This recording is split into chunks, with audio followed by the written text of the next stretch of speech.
Good evening, everybody.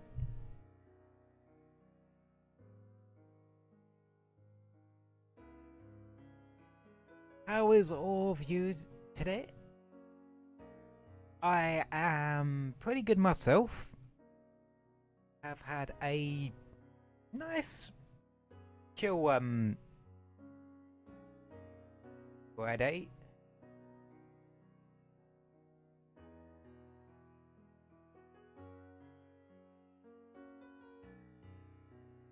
Put some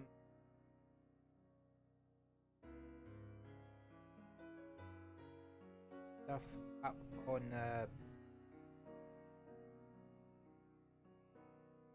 Redbubble, and started the next lot of stuff to put on Redbubble, and a bit of job hunting. So yeah, all in all, a pretty good low day.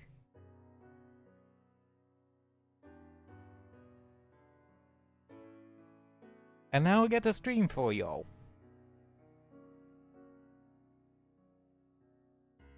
So yeah.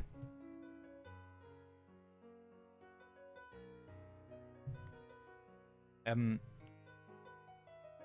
I'll go watch a bit of Miyoshi. Miyoshi stream before starting up stream. So yeah, really good day. Remind me to finish that VOD later. Yeah. I suppose that's the wonderful thing about VOD, stream VODs. If you're not able to catch your favourite streamers when they're live, you always have that option. Unless they forget to turn that feature on. Which, yeah. But anywho, as I was saying in the chat, there is a thunderstorm happening where I am at the moment, so it could be body patches. It could be patches where the stream lags, potentially. But it seems there was enough at the moment. Oh, that's not even the freakiest thing. Like, so a bit earlier, I had my mic set up and plugged in, and the DeoTube Mini, the PNG software, the PNG tuber software I use up, a thunderclap goes off, and my mic actually picked it up. It was really bloody freaky. Yeah, and I'm not talking about minor. No, my model literally went into the talking state due to how loud the thunderclap actually was and how much of it my mic actually picked up. Granted, you probably won't hear any like thunderclaps because I have specific filters and that on the mic source on PSL. PSL's been shorthand for Prism Live Studio, because it makes it so I don't have to keep saying Prism Live Studio every 5 seconds. Yeah, is very useful. Wait, does the desktop or does the game audio actually work?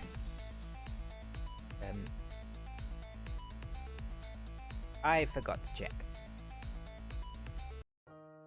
Which is weird, because I'm usually very paranoid about that.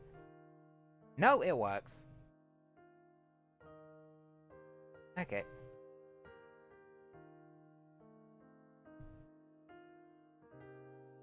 Yeah, because even if I have it muted, I can still see it move in the audio mixer. So it's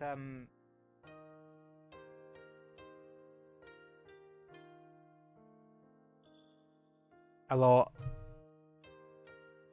Well, it makes life easier to manage. But yeah, I'll keep an eye on the stream health. Like I said, it might get laggy here or there. Anywho, I have the game loaded up. We are continuing the Sonic Gens play, the Sonic part of the Sonic X Shadow Gens playthrough. And I tweeted about this on Twitter, but I did decide rather than using poll, I did just flat out decide in the end to just handle the collectibles in my own time, which I did over the past couple of days. And yeah,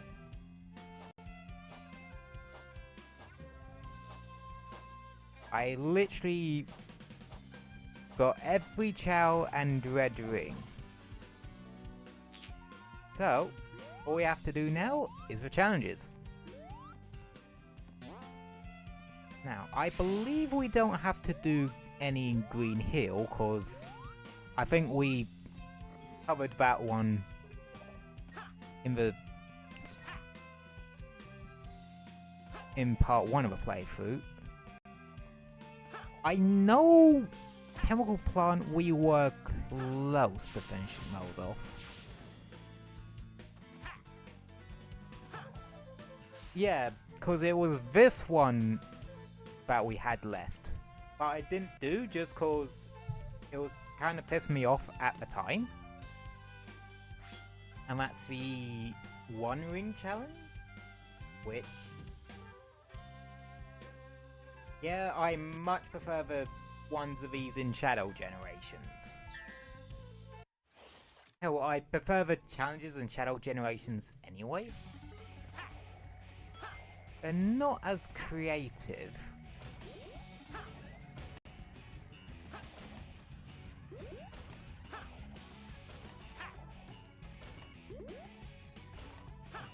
But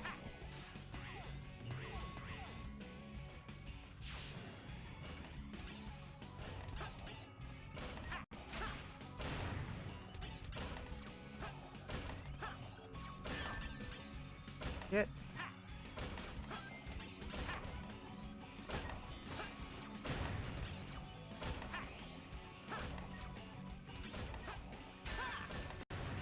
Oh shit. No. And we buggered it up already. Would be also a good idea not to get tangled up in my own wires.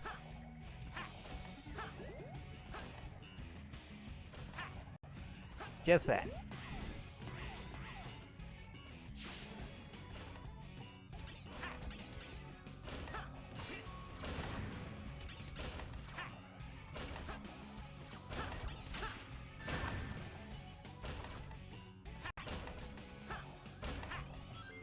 Saved it.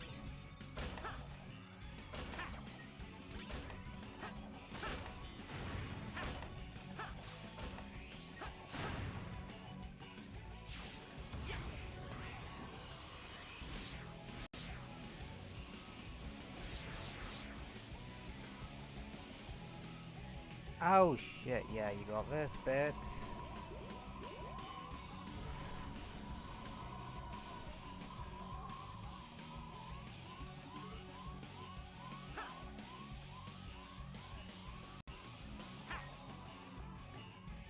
Nice.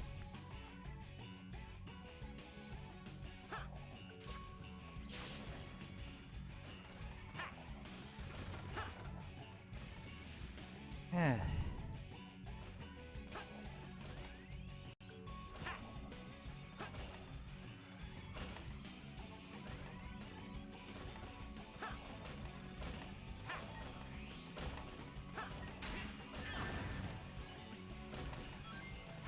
Okay.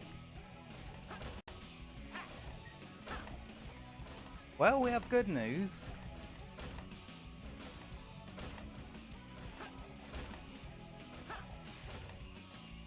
That load of bullshit is done. my heart can go back in its chest. Alright, that's chemical plant done.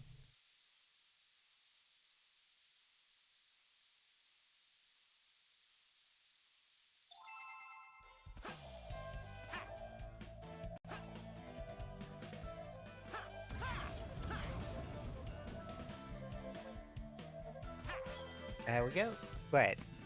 Now we're on to Sky Sanctuary. Some of these will kind of whiz by, others will take a while.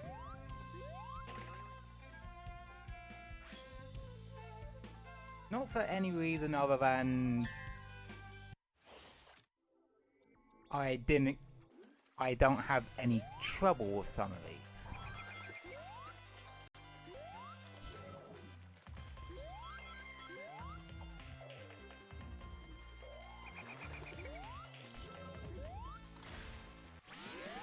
Ring time!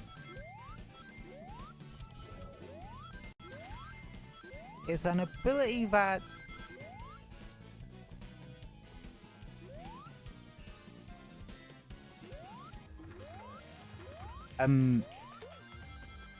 turns enemies into rings.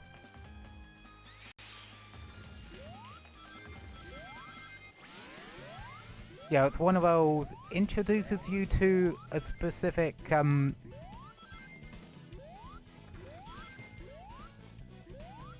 thing ability.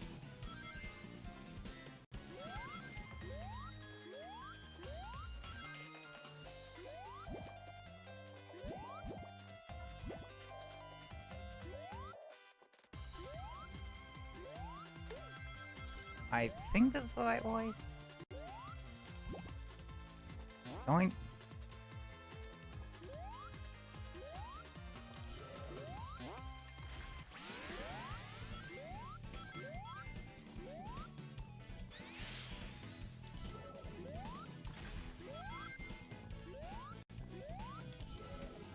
Yeah, it's not that hard of a thing.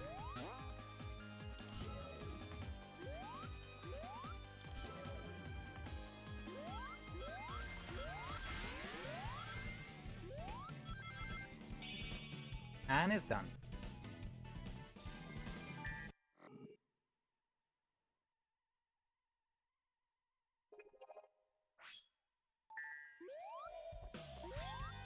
Chemical plant, original.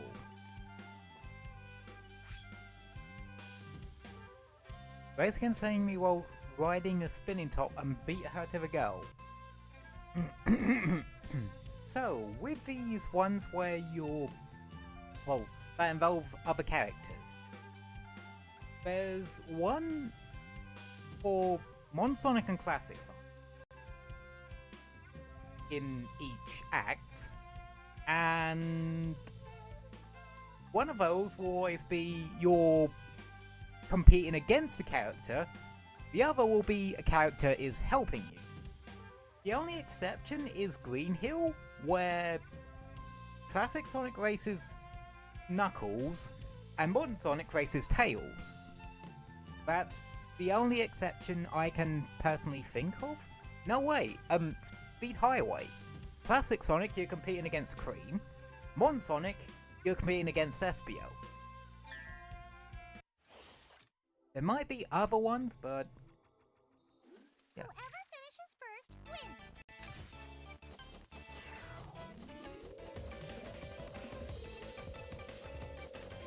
And yeah, you're on one of the top things and you need to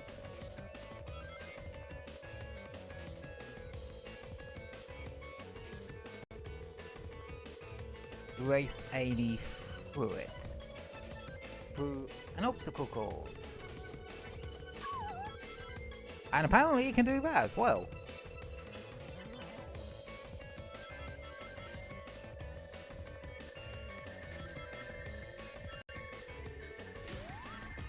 Yep.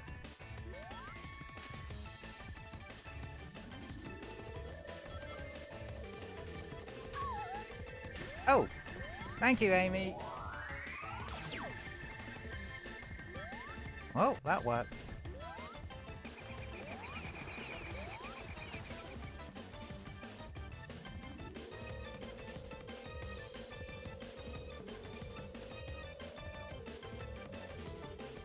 But yeah, there's one of these competing against the character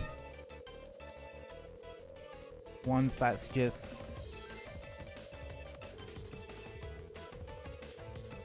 a complete and utter pain.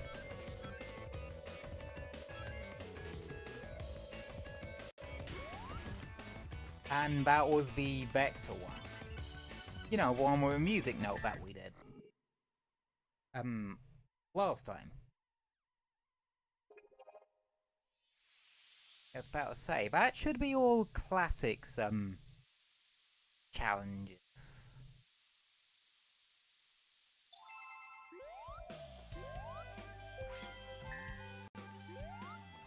Now, we need to do modern.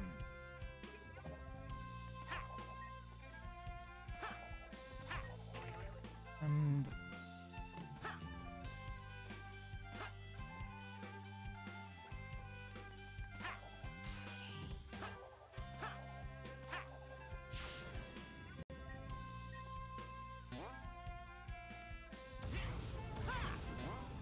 we'll start with this one.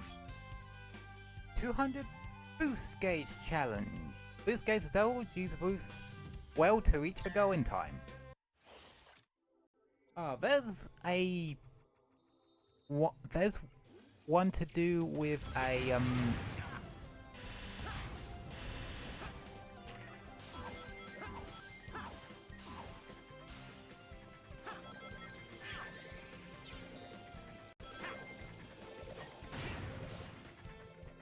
now there's one to do with a boost gauge,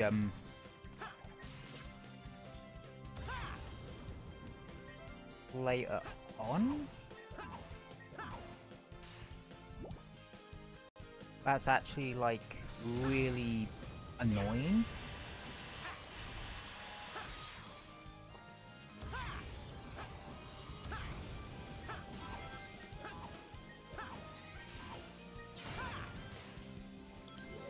And that's the,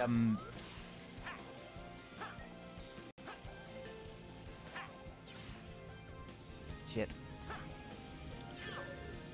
Yeah, it's the endless boost one.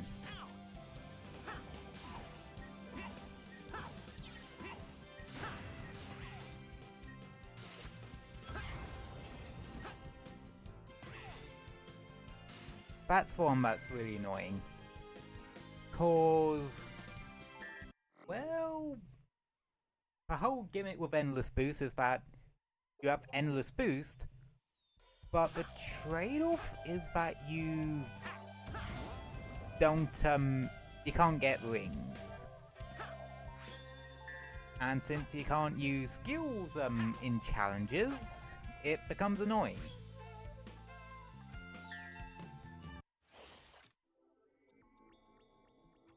I'll handle the treasure hunting. Press the button when you need me. Leave it to me.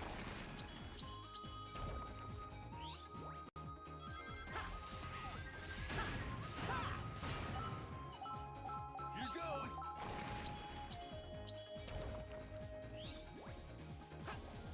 Yep, yeah.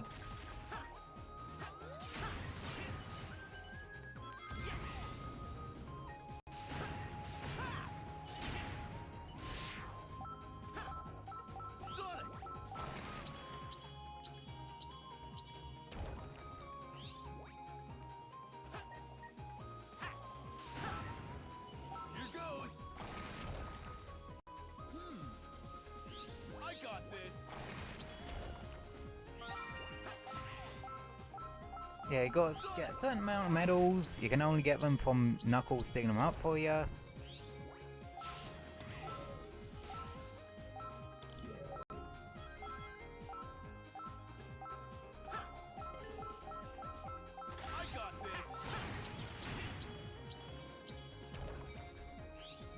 Again,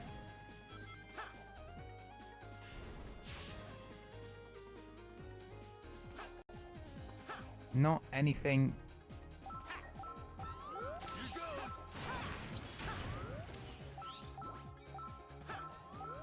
I got this. Sonic.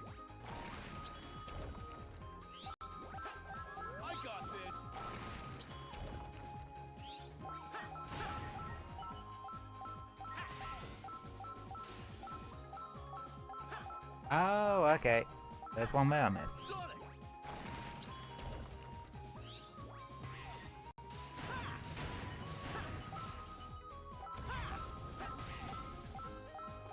Here goes!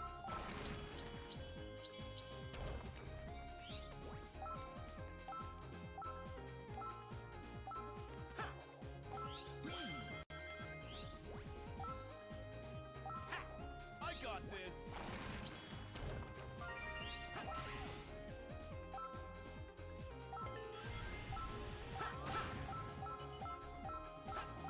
Here goes!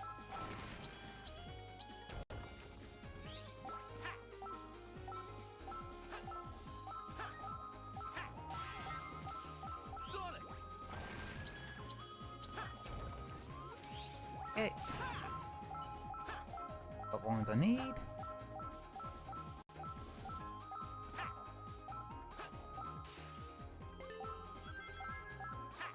So all I need to do now is let's get to the go. And there we go.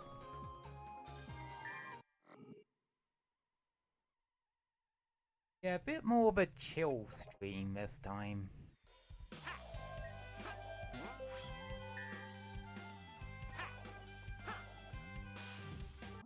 It hasn't been lagging too. It, a little bit, but that's again likely due to the weather. Because I know that can sometimes mess with. These balloons bounce extra high and tight.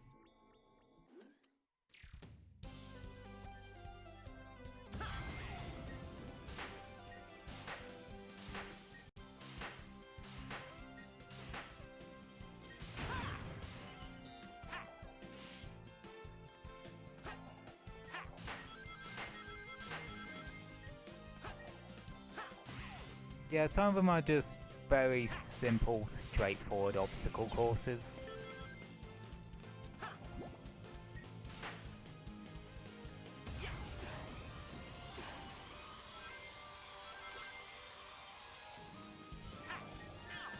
Ow.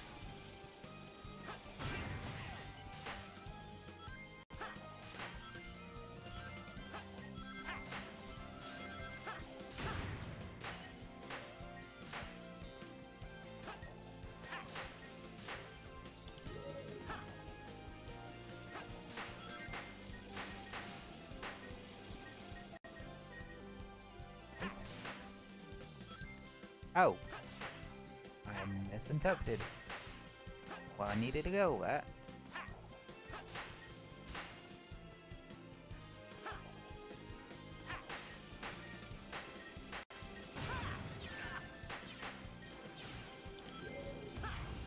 Ah, bitch.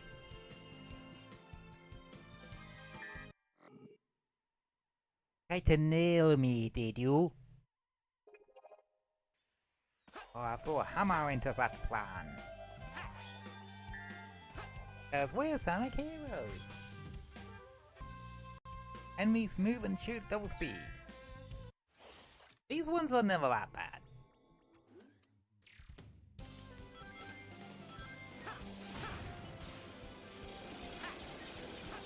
But I hope you like bullet hells.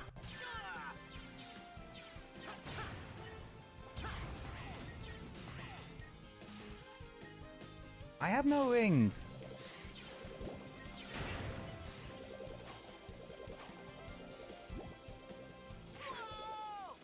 Whoops.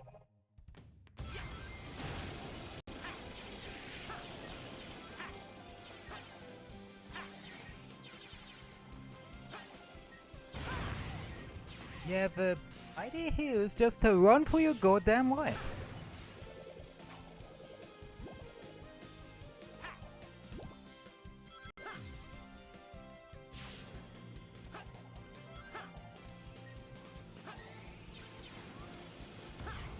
Luckily, some of these challenges do have checkpoints. Oh, I love just...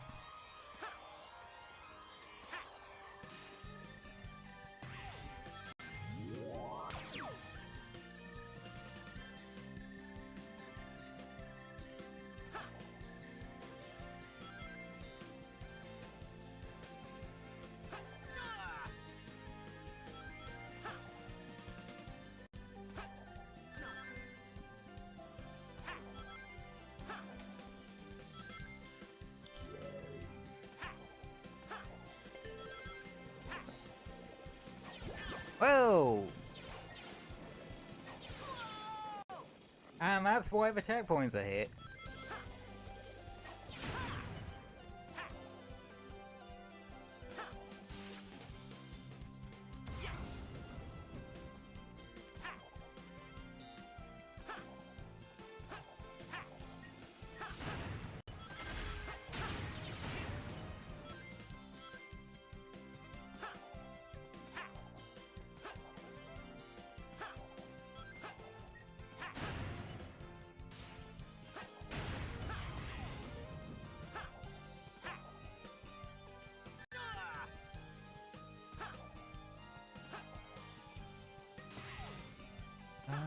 Where am I supposed to go from here? Yep. I didn't mean to do that.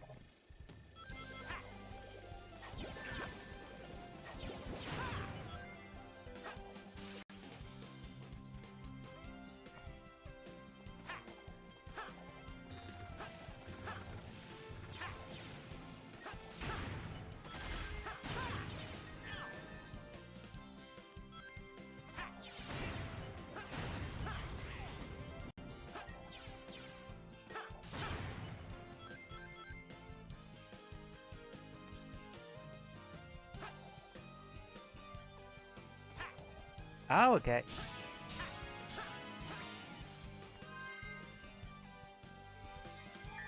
Sometimes these can take me a second to figure out.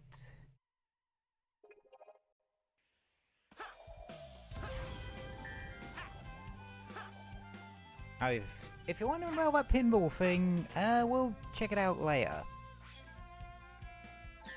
It's just a extra little bonus thing, really. Okay.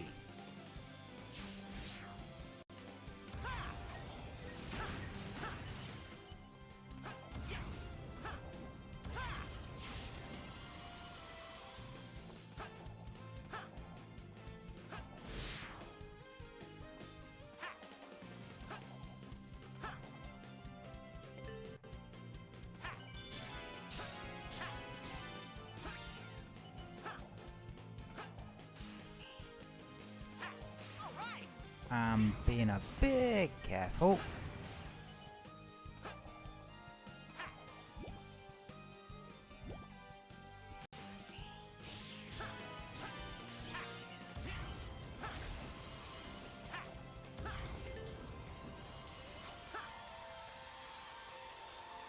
Oh, that's a beautiful drift.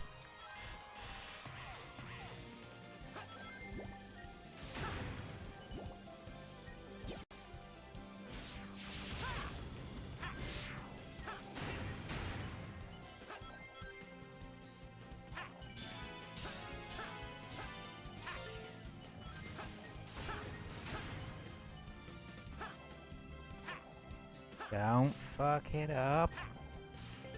And I didn't fuck it up.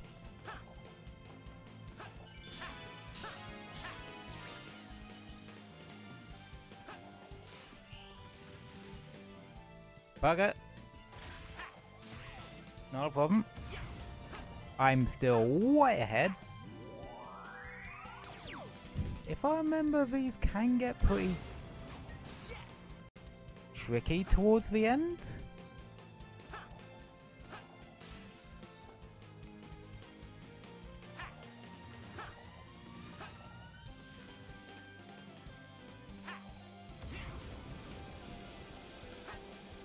But not like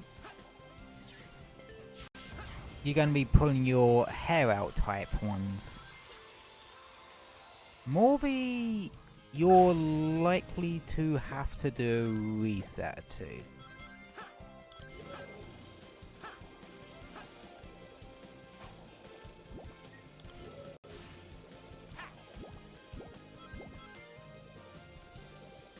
Okay, yeah.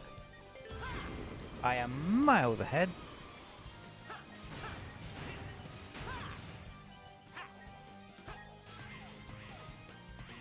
I can get why they made it so, you can't use skills in this, because they would be blatantly overpowered. Let's be completely honest. Like, the Blaze Classic Sonic one would be likely piss easy if you could just use the Fire Shield. Okay, that's Sky Sanctuary done.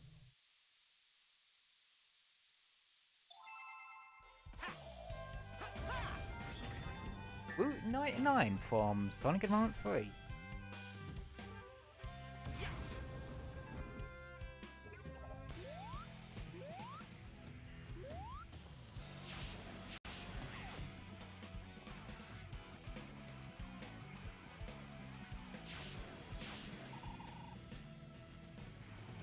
Oh, I've done all the classic Sonics ones. Oh god, I hate these ones. I have ones where you have to collect a certain amount of rings in this side of it. The shadow side of it, they're actually not that bad.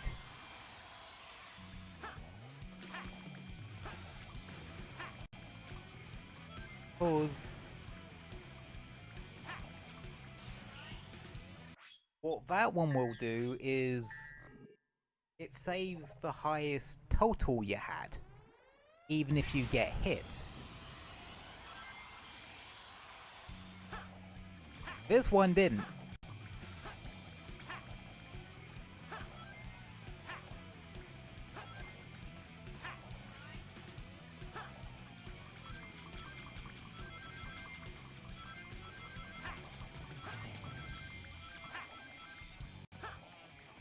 That and he can actually scoot ahead of you.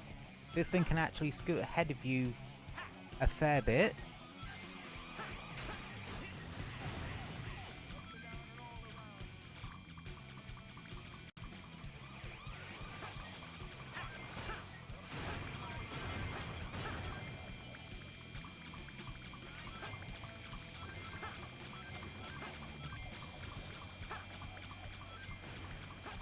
And will occasionally throw bombs at seemingly random.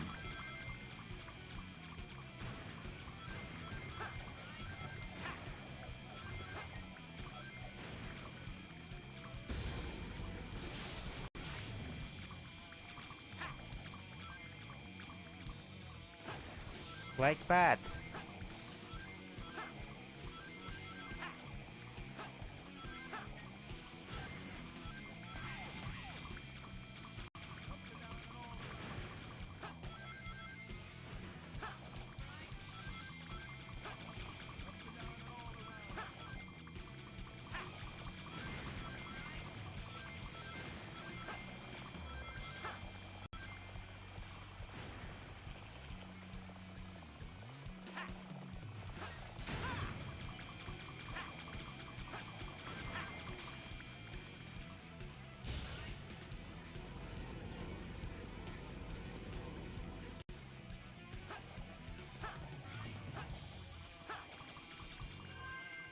Okay.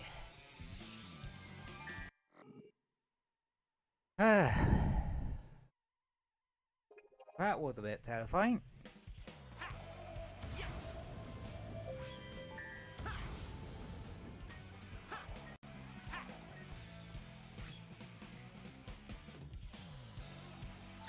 Oh, this one.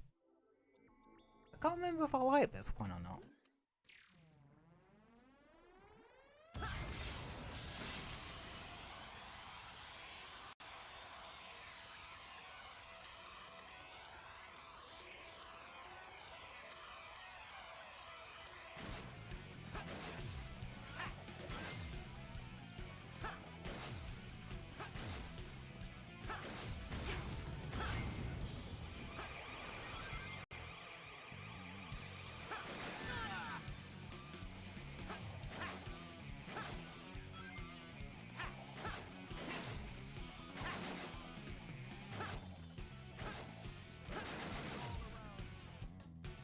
But yeah, you have to be careful.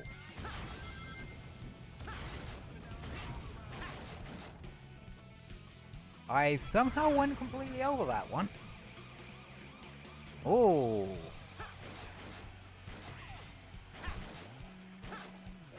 Well, I'm lucky that worked out.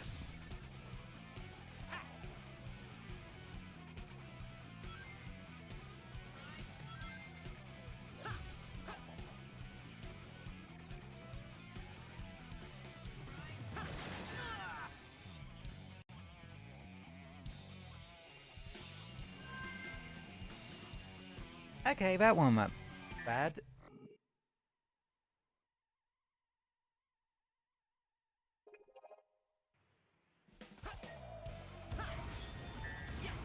Westopolis, Shadow 05, oh, Shadow the Hedgehog 2005, or as it's typically called nowadays, Shadow 05. Now what does this one do? As many rings you can whilst drifting to get to the goal in time. Okay, so is the goal drifting or rings?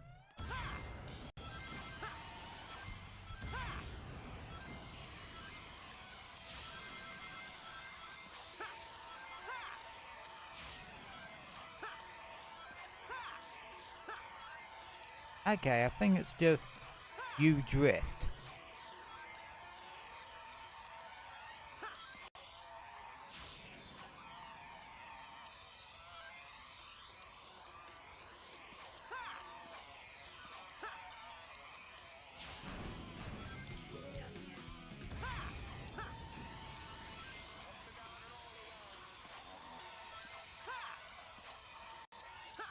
Well, this one's kinda boring. I don't even have a cars on below to act as obstacles. Well, that one was a bit pointless, wasn't it? That's another thing Shadow Generations does better in that regard. None of the challenges feel fillery.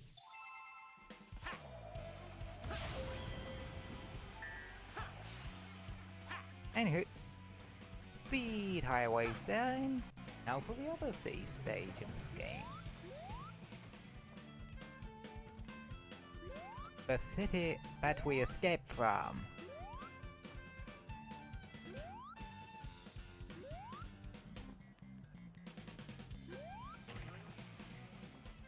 Okay, we got a couple to do here. Ah, Thunder Shield. This is one I was moaning about, was I moaning about it, last time? Anywho. So, Thunder Shield.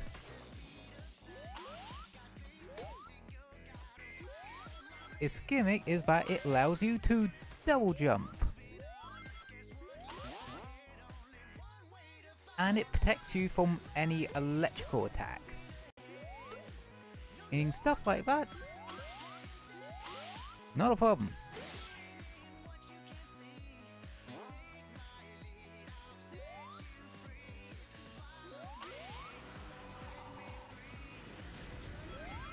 And the gun truck comes back for one last swing at you.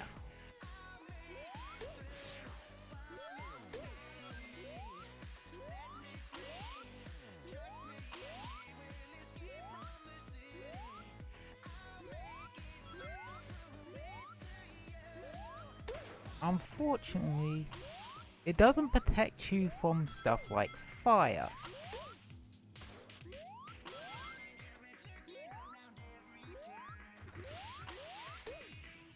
That's the only thing.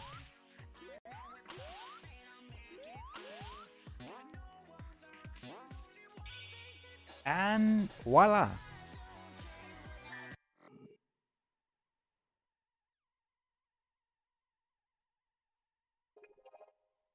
And now we can buy it from the shop. New venture. I can't remember. No, that's from Sonic Rush Adventure. Okay. I just couldn't think of what game I remember it. Well, I know it from. Rouge will drop bombs. You don't want to explode.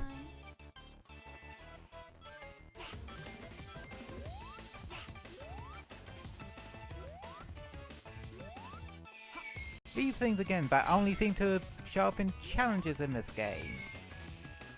Yeah, if you've played Hilltop Zone in Sonic 2, you probably are aware of what those do.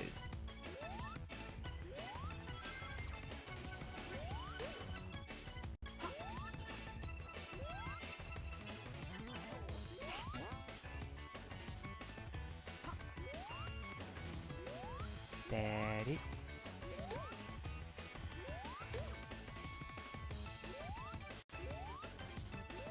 But yeah.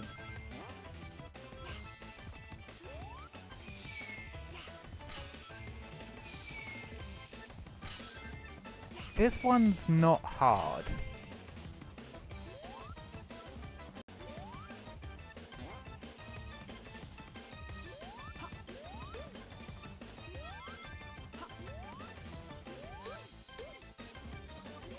No, seriously, I legit do not find this one challenging.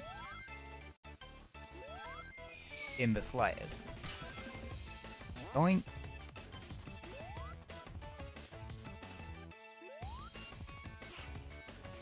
Okay, they make this last bit a bit harder to deal with, but if you take a hit, you probably have a crap ton of rings at this point anyway, so it shouldn't be a problem. There's a fire spell there? There's a part where it gets a bit evil. But if you're careful with your jumping, you should be good.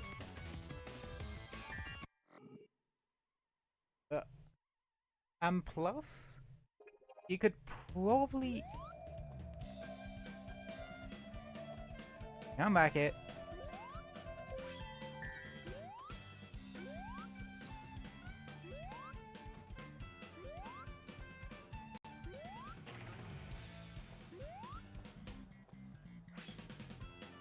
Doppelganger arrays. We love these. Sort of.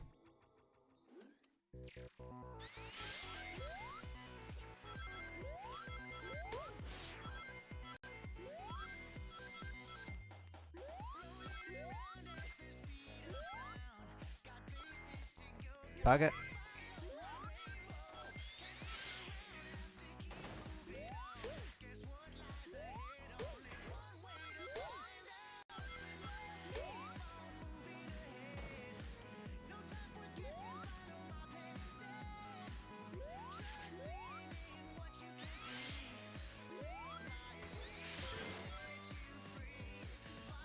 Right.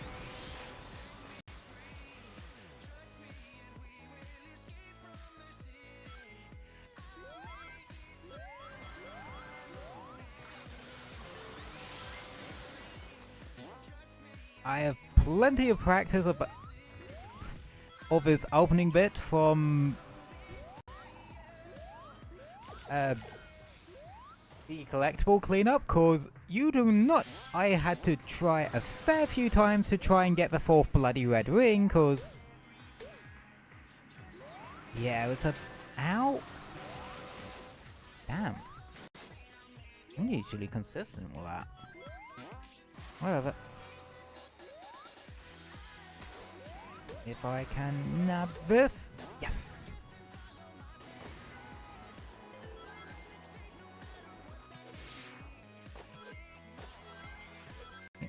And yep. Yep. Yep.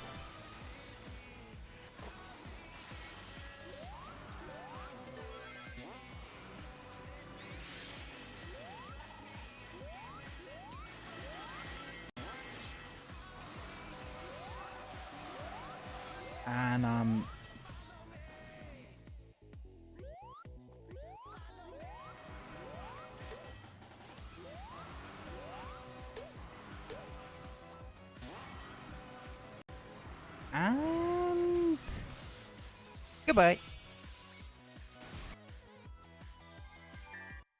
I just love how the power sneakers in that one bit completely breaks that whole sequence.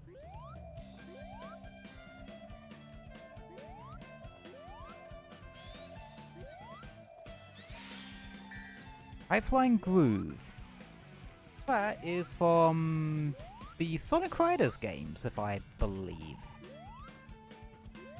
Yeah, because it's the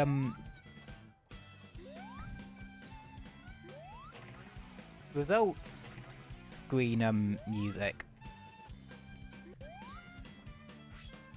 You might be wondering why the hell I know that? Sonic Riders Zero Gravity was one of the first games I ever finished.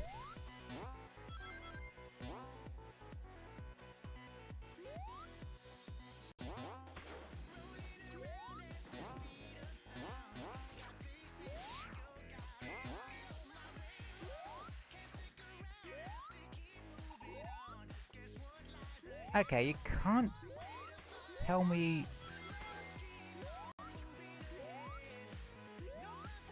that the... Ow, bitch.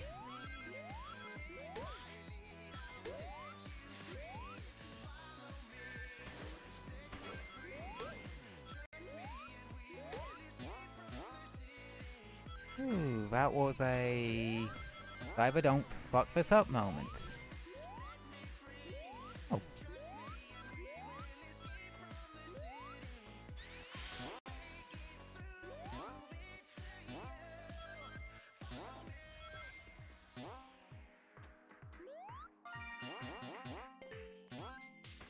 Why can't we have challenge stuff like this in Sonic games anymore? Like...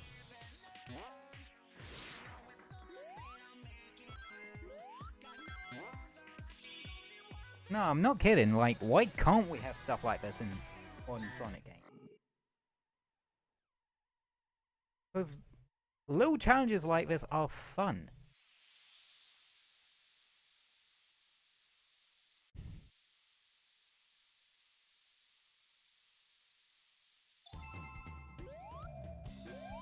Hell,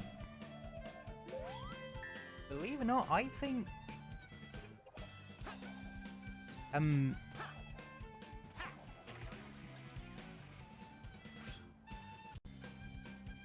the way Shadow Generations is set out, where you have a Frontiers-esque style overworld, the actual levels and the challenges,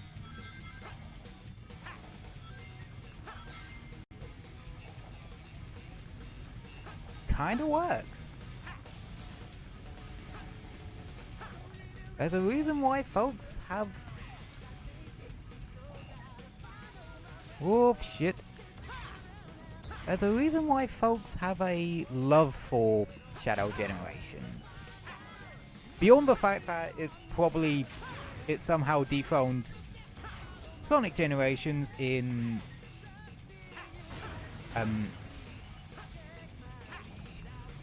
being the best boost formula game. Which... ain't no small task. But even I have to agree with that sentiment that Shadow Generations is arguably the better of the two.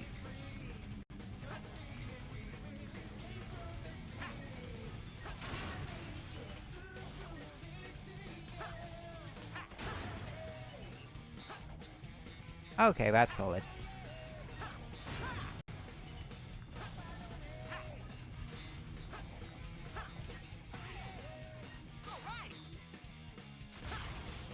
Ooh, that was it. I remember that one being longer.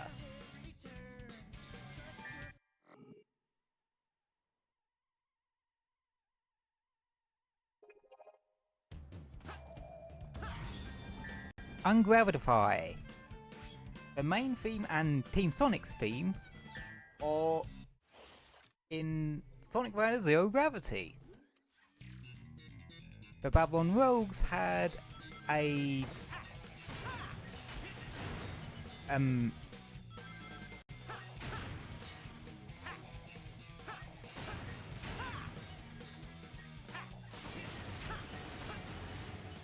as for the Babylon Rogues, they had a remix version of, well, Catch Me If You Can.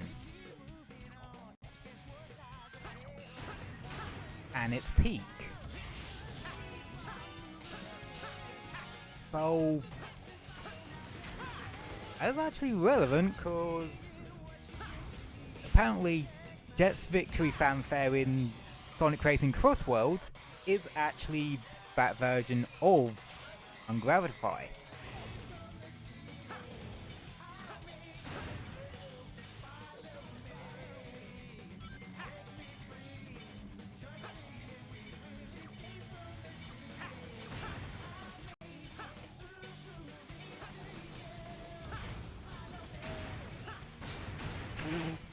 Well, that was something, I guess. Ow, bitch. Bitch. Screw you.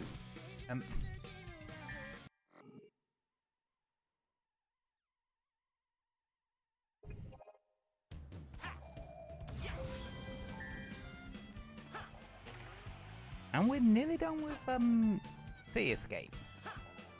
We just got this one, and yes, any excuse to play through City Escape Act 2 is a welcome excuse in my book.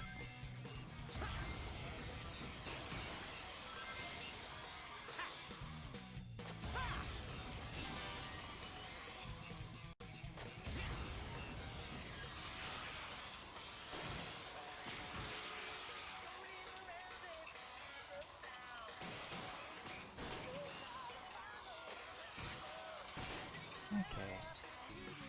See if I can get this.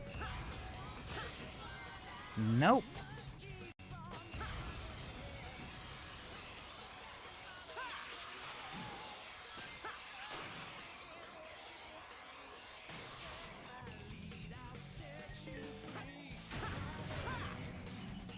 Yep. I always fuck that up for some reason.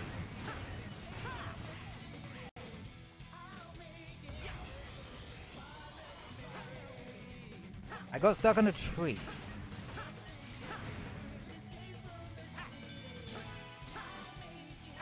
I just got jump scared by a desktop notification, as you do.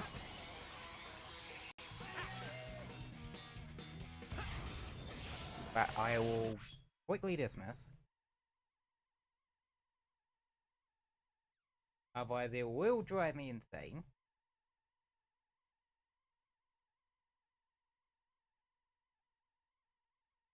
Yeah, stream is lagging a little bit. I apologize about that.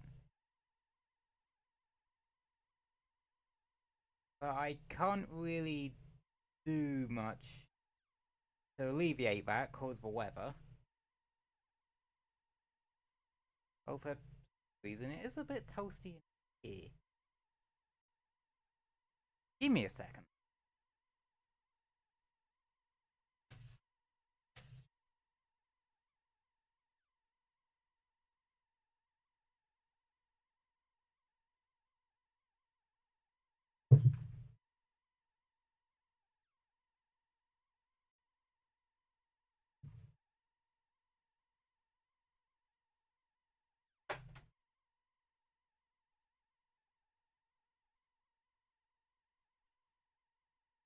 There we go.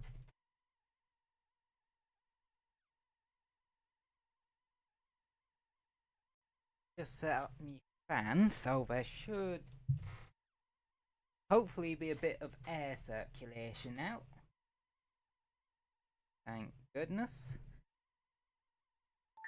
Right, where are we? Lagging the stream out apparently.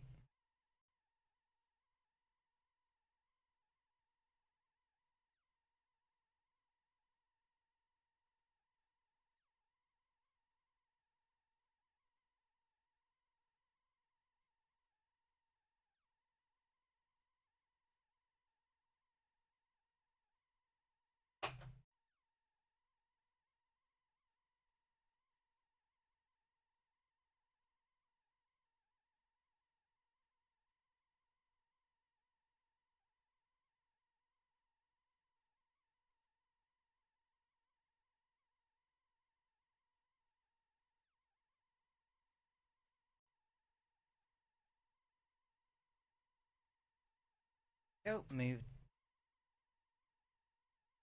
fan a bit closer so that should hopefully help. Remind me whenever I do decide to stretch for a new laptop to get one that is a bit bigger or is more ventilated. Ventilated is what I should say.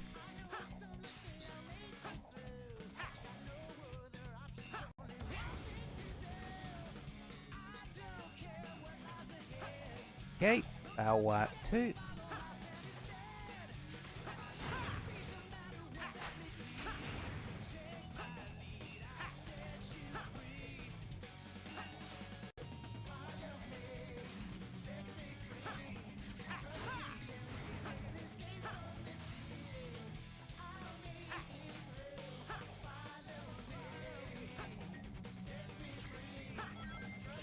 There we go.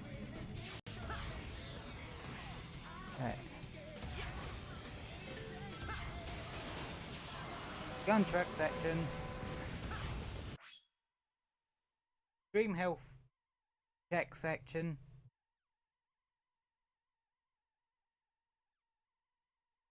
Yeah, that seems to have calmed down a little bit.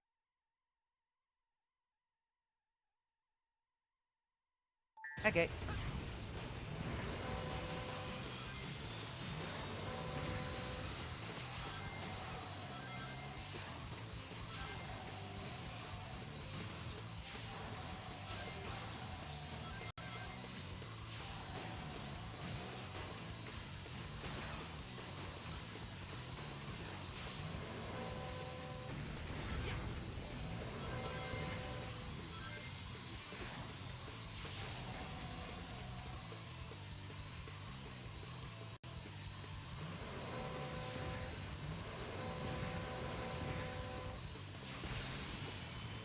Why am I going all silently focus mode? This is the gun truck section. It's not exactly hard.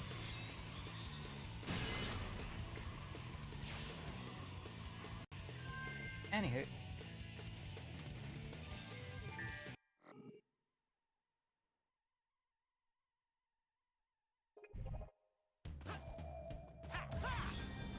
Free. That's from Sonic Free Riders, I believe. Cream, help in hand. The only rings are ones Cream drops for you. Get to the goal in time.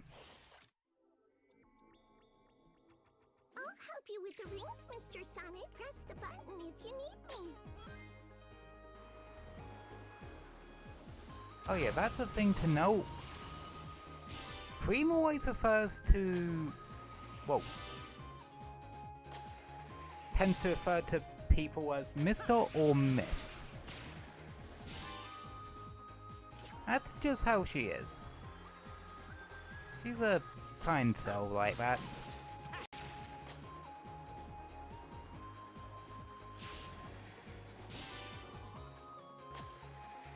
And you better treat her right, cause Rose Chow cheese could probably murk you at any moment.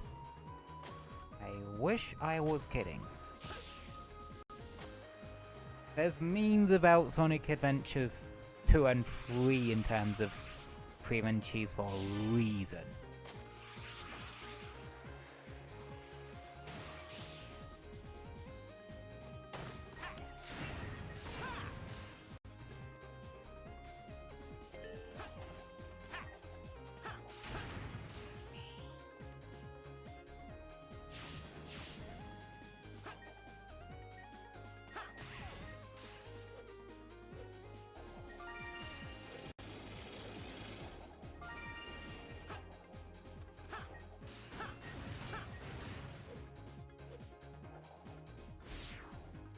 Nicely done, if I do say so myself.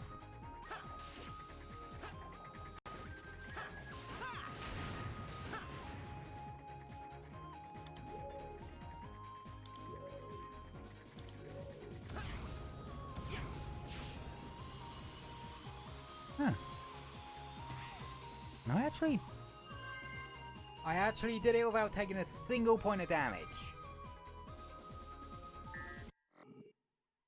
I am accidentally awesome.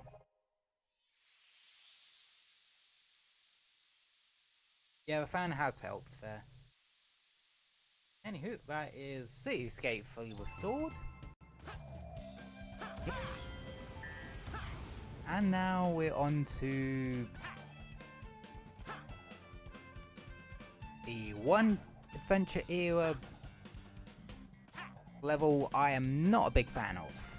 Seaside Hill.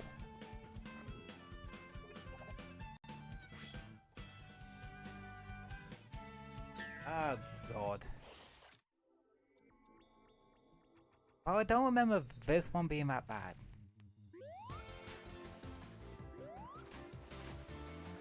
Despite it being like completely underwater and such.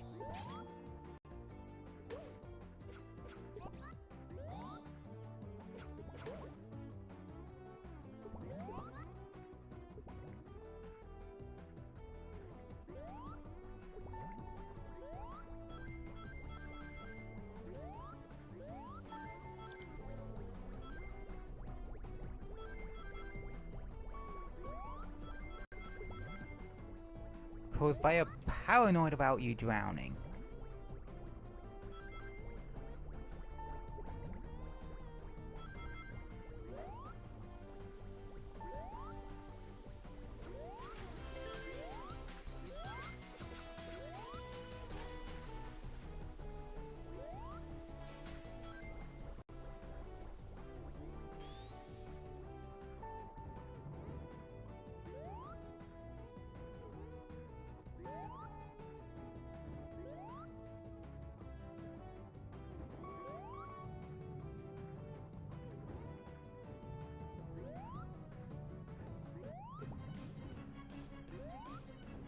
Shit.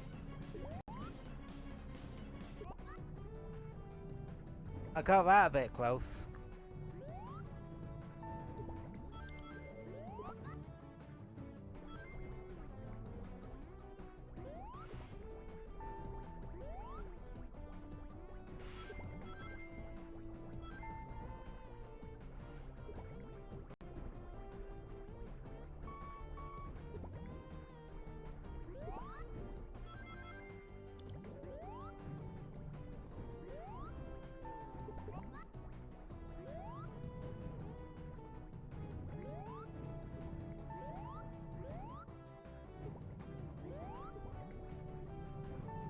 God damn it. God damn it.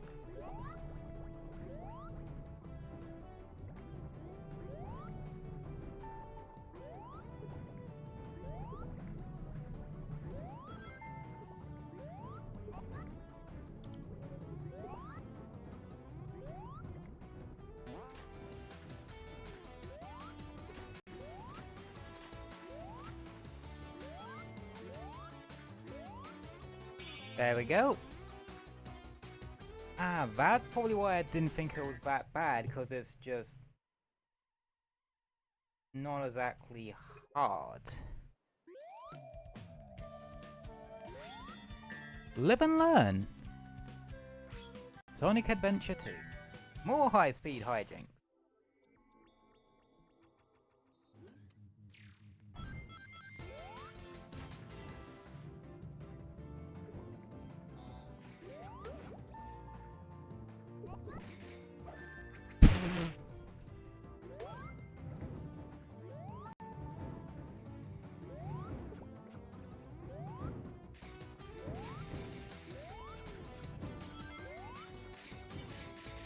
Well, double speed egg pawns are funny to watch, I will admit. The goofy little fuckers.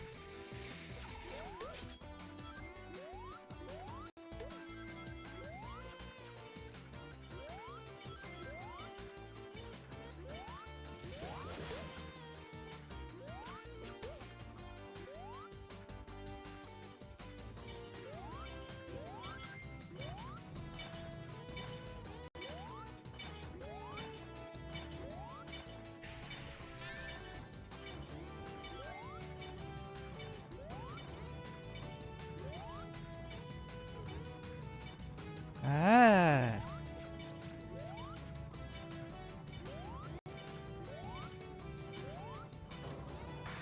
The hell was that about?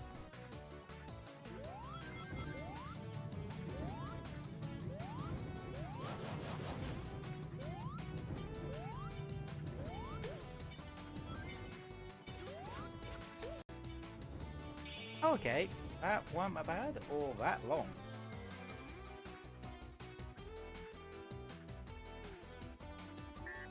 Like, seriously. God damn.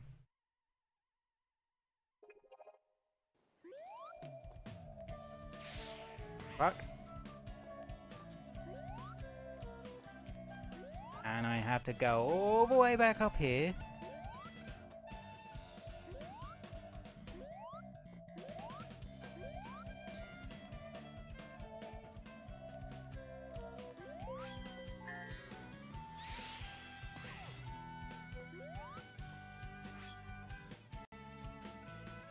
Press X to have SPO attach rope to hooks and reach the goal in time.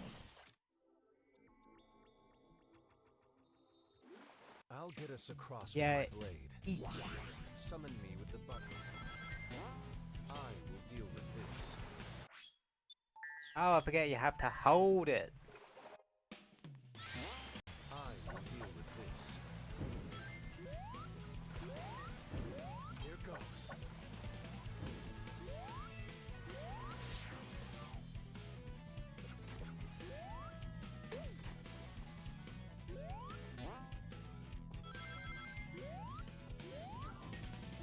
Roger. Here goes.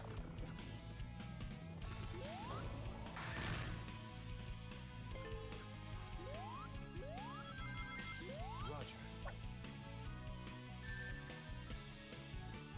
God damn it.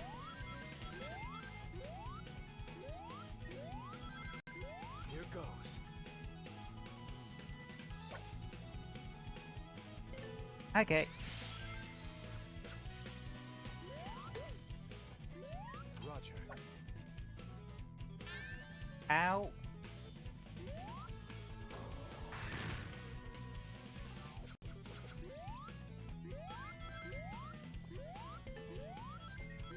Here goes. Nope. I will deal with this.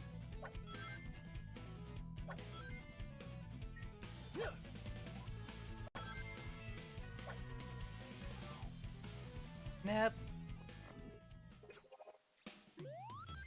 I will deal with this.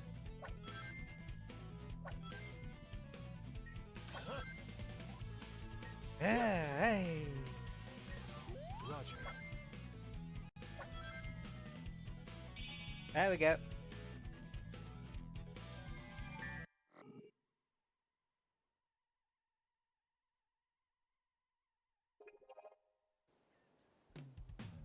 Yeah.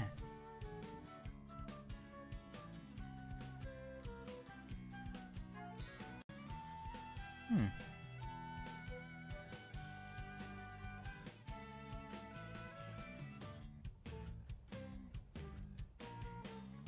Yes, yes, stop judging me, you blue prick. Starlight Zone. Ah, here's where the other two are.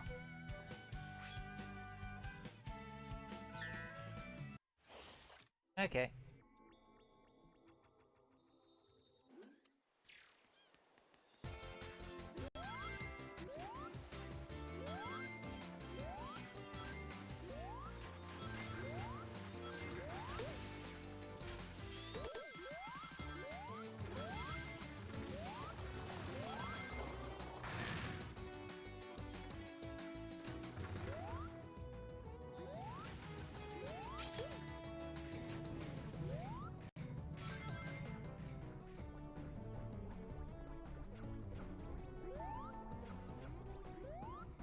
Yeah. If you're smart, you can really minimize the amount of time you are underwater in this.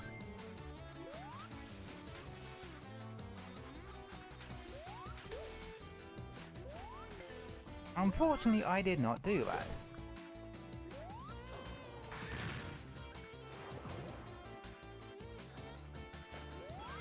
But you can get back on that top rail.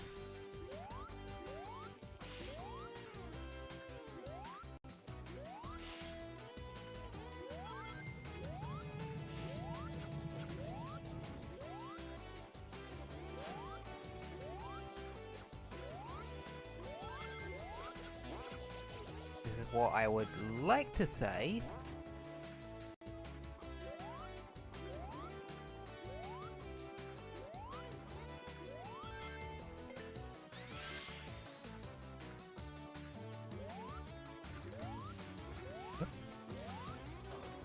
Okay, we got it.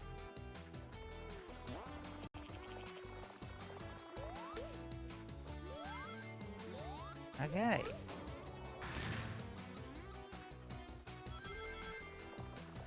If we can stay on this top route, we should be golden. As the top route kind of completely skips.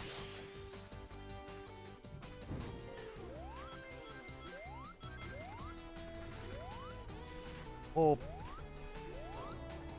can skip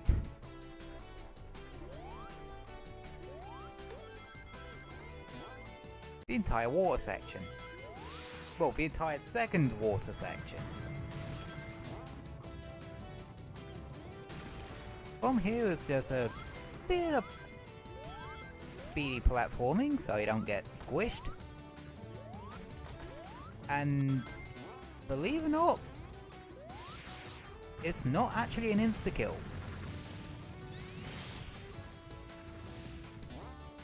Trust me, I know, I actually had it hit me once.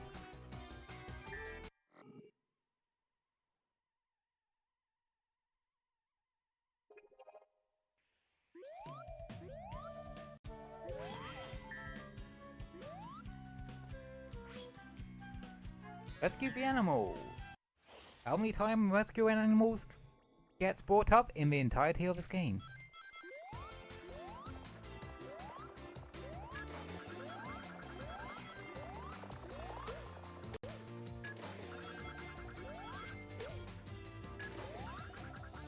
And it's in a level from a game that is, I would consider, one of the first times Eggman stopped using animals as batteries.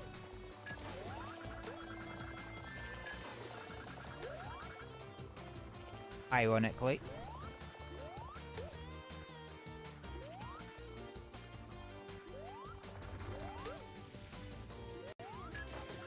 There we go.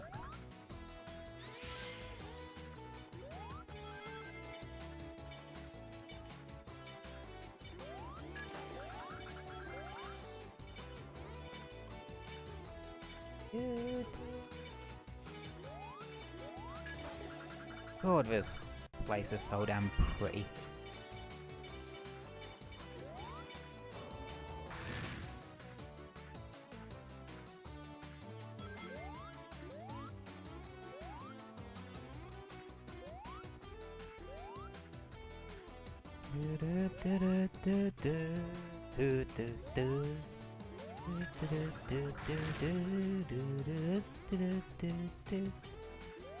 Wait, are we not done yet?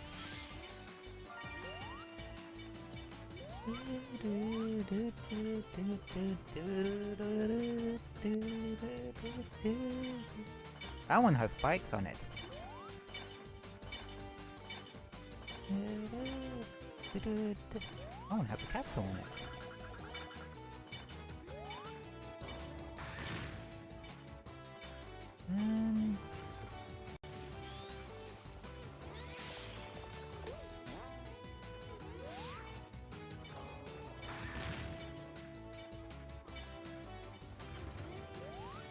Okay. It just loops you back. You this little trap that, ain't it?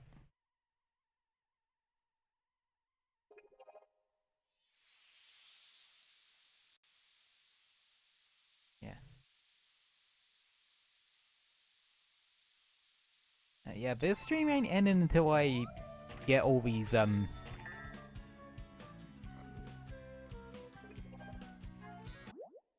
what's this?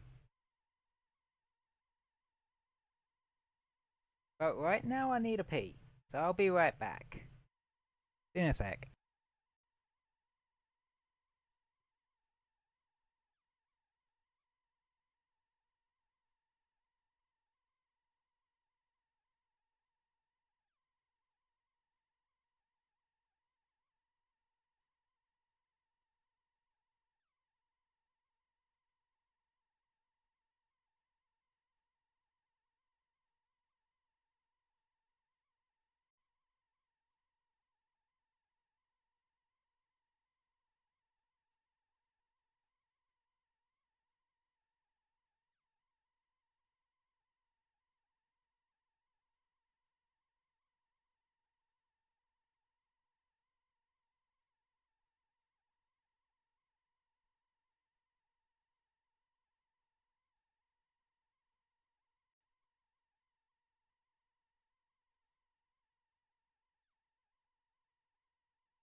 I'm back.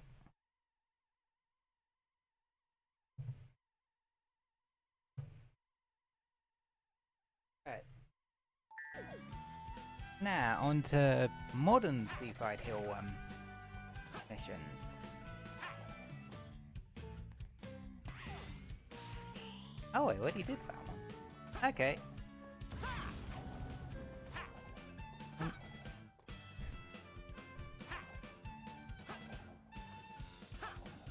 Another thing I appreciate about channel generations, they make them...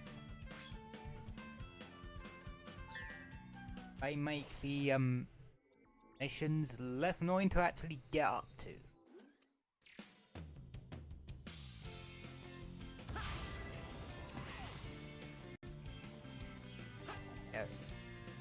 Yeah, this one's purely about making it across the water so we don't get eaten.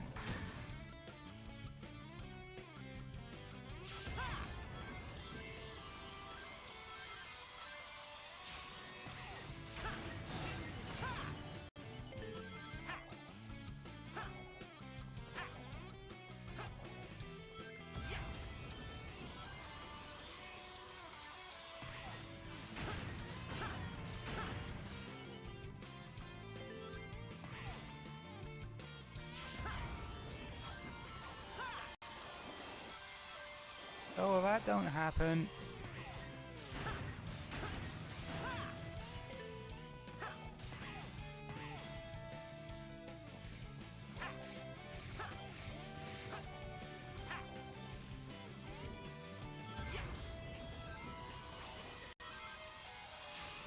Like so.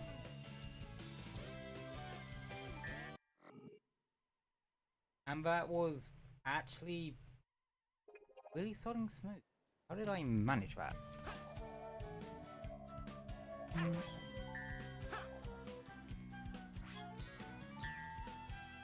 I gotta admit, it might take us a while to get through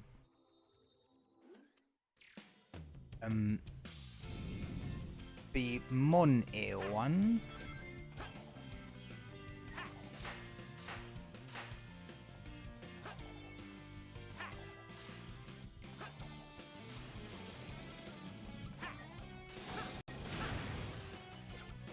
What the fuck happened there?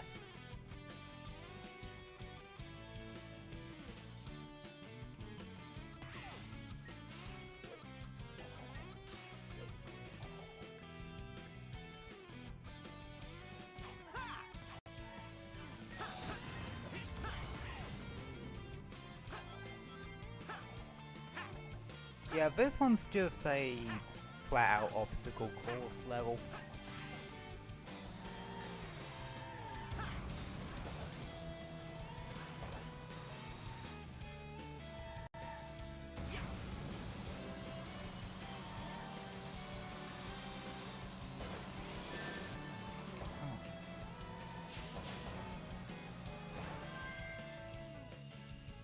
Which what I mean by that is literally one that's just a basic bitch obstacle course.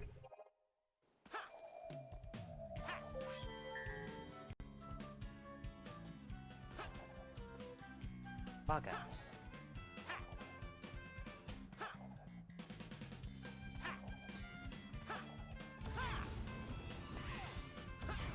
Right. Use rainbow rings for enough tricks.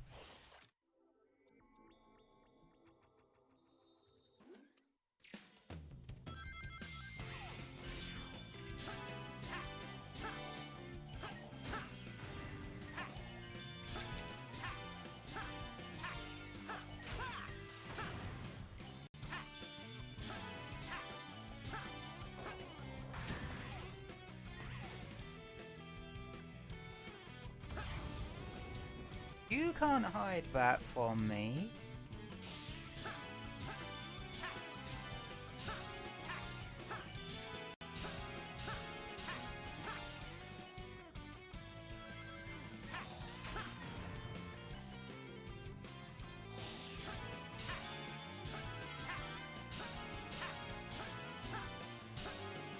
Holy crap, look how bloody big the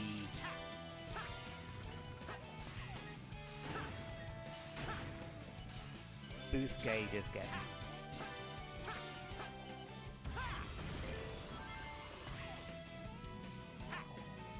It's getting so big, it's literally across the entire screen.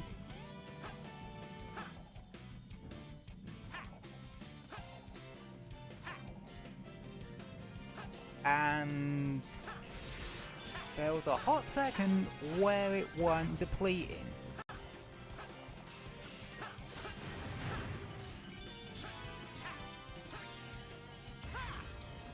Yeah, it is straight up not depleting anymore.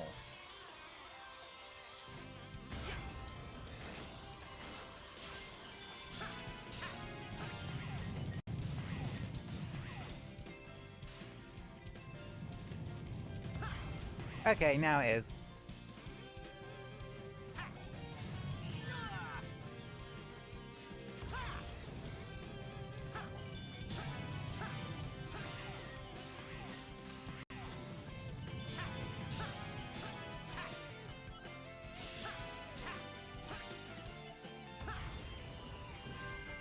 Damn.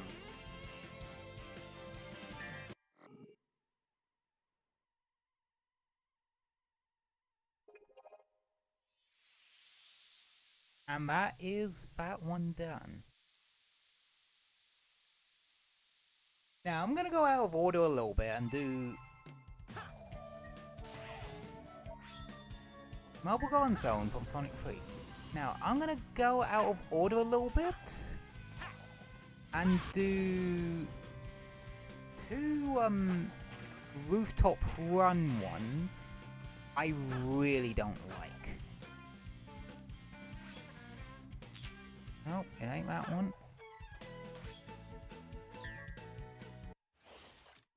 Yup, it's this one I don't like.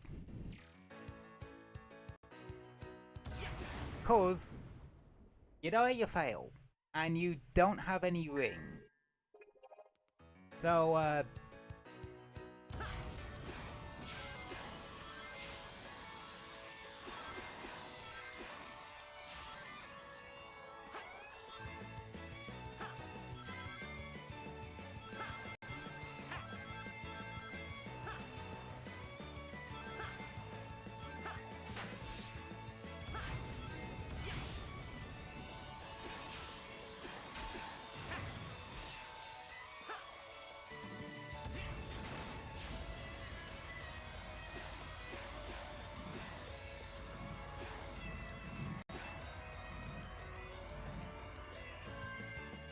wait, what?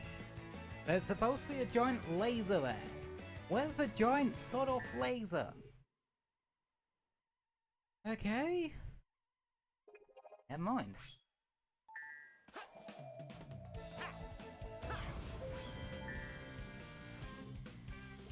Right, now for the other rooftop one. I don't like this one. Cause you die, you have to start over.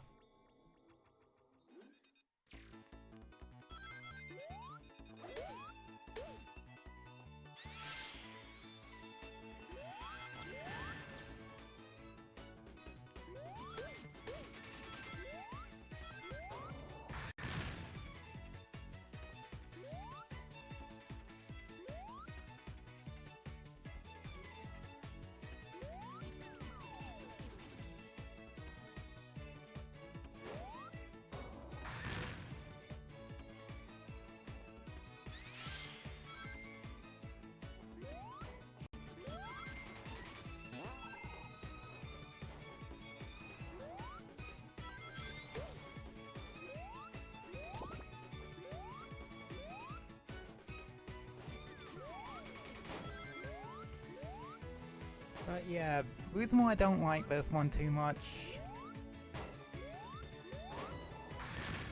They should have put a checkpoint.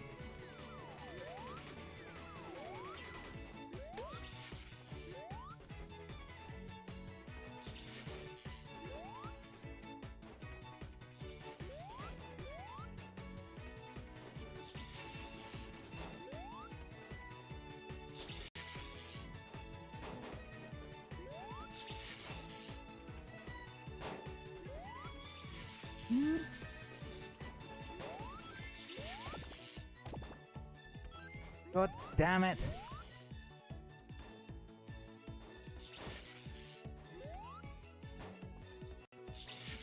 Oh, we can actually jump over that.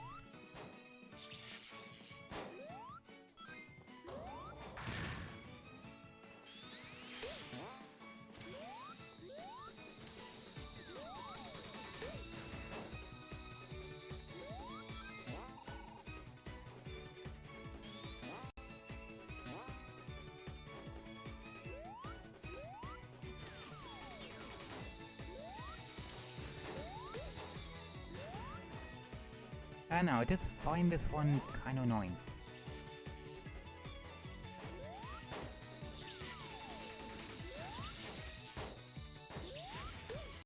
See, the thing is...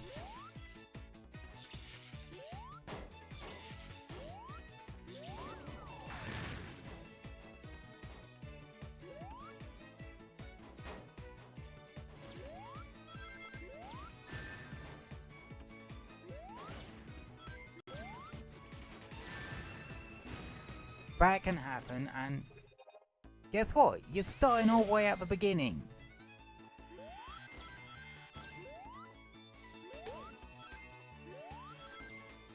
And yeah, I don't need to point out why this one's one of my least favourite classic Sonic ones.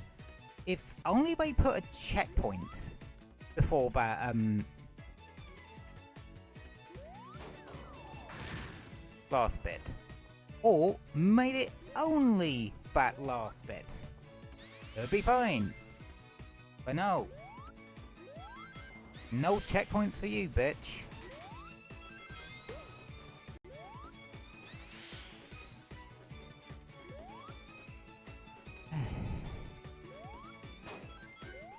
So you have to go through this very carefully.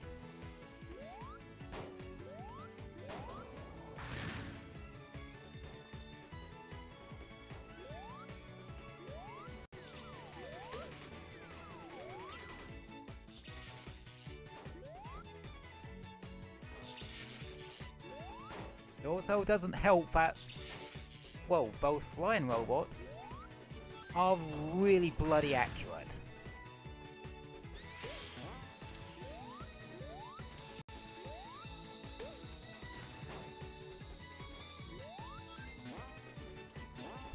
And though, there's a silver lining.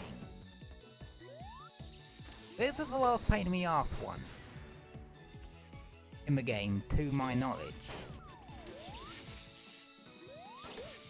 Which is why I want to get them knocked out. Well, why I wanted to get them knocked out now, because, well, I remember just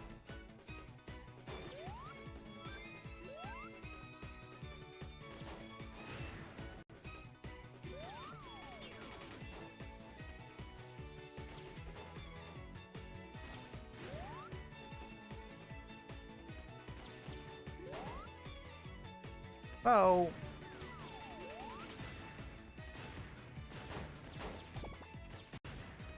I could always jump over said bullets.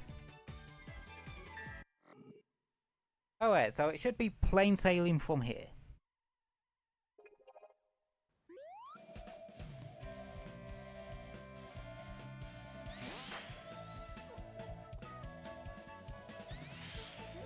Except I need to get that bloody, note.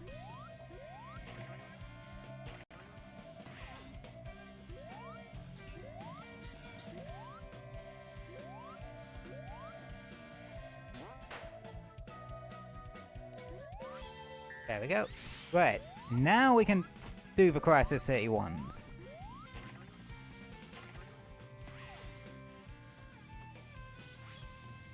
Oh, it's the goalpost juggle ones. These ones aren't that bad.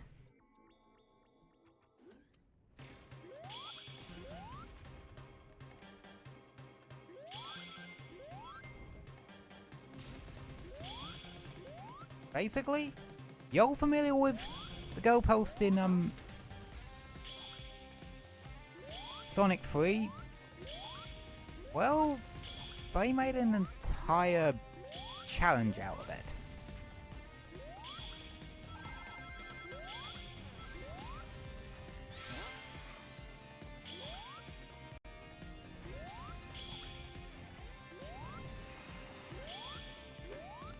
Basically,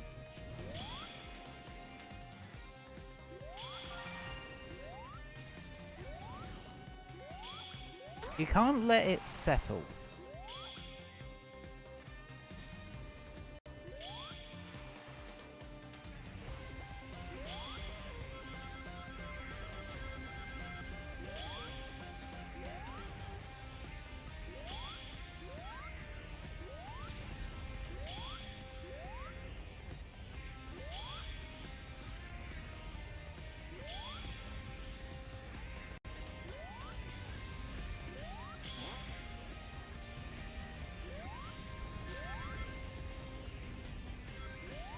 Shit.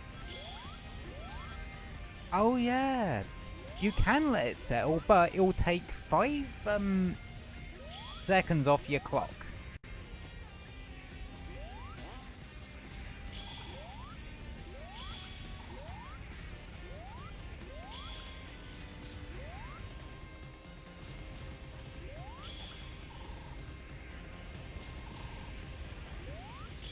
Which I think is a better idea.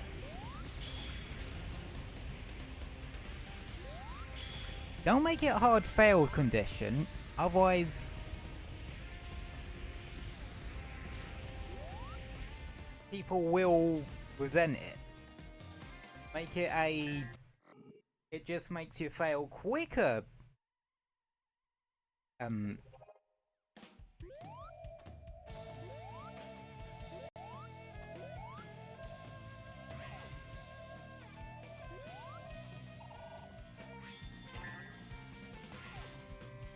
Yeah, make it a fail quicker thing.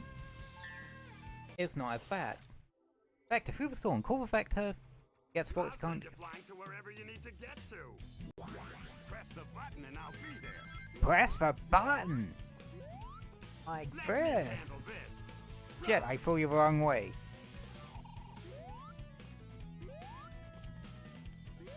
Here I come.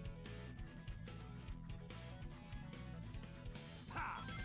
Yeah, I love the idea of this, because it's just Vector fucking yeeting classic Sonic like a shot put. It's just kind of brilliant. I don't know why. It just amuses me.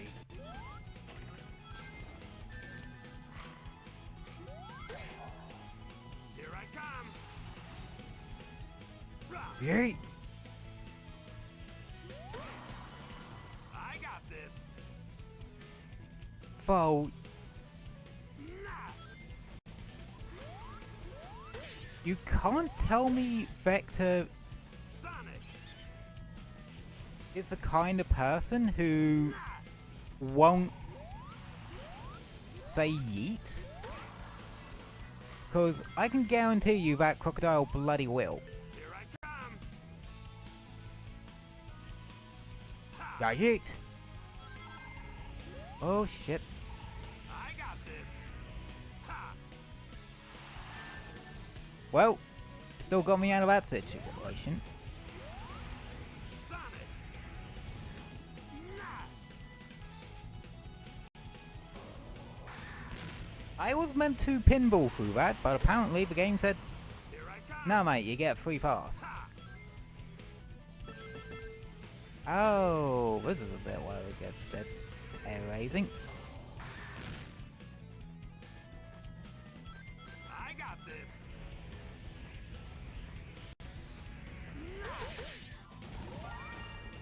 Nice. Yeah. Sonic. I nearly died. Here I come. Oh yeah, if Vector gets hit by anything, he will disappear. So yeah, might be better to Rah! No, that's... Oh, okay, do you have to throw higher then? Here I come. Ha! Yes, you do. I got Yes, this. you very much do. Ha! Yeah, it was not that bad of a thing. We're likely to churn through these pretty bloody quick now.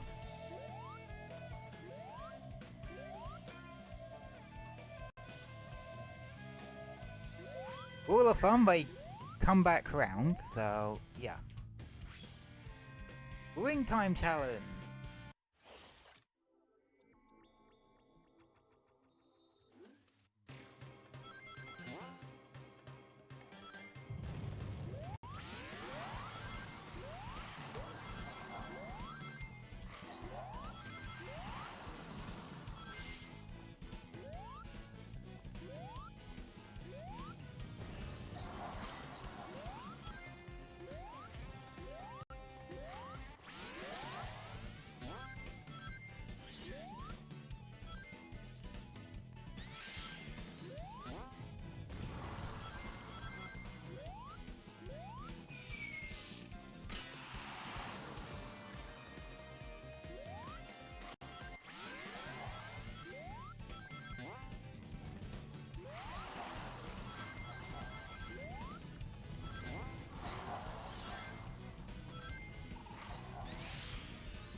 Oh, now I think about it.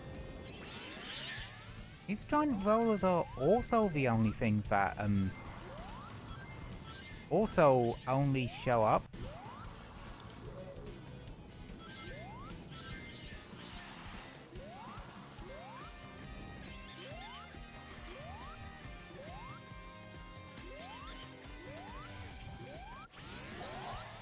Yeah, they're also... the rollers are also another thing that only show up in, challenges.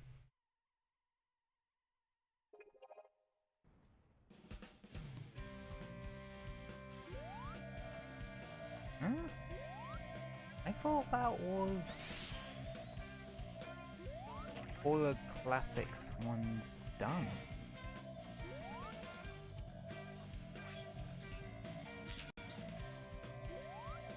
Huh.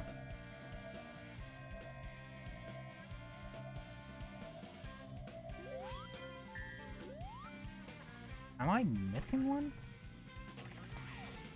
No, I think I know it is.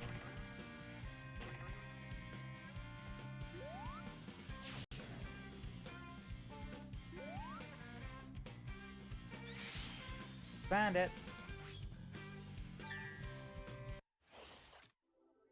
But yeah, we're gonna be churning through these damn things now.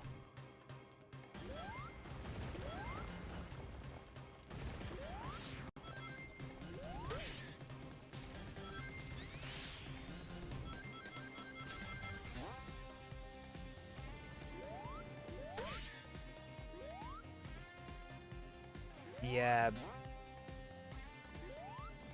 I shouldn't have any real trouble with this one, if I'm completely honest.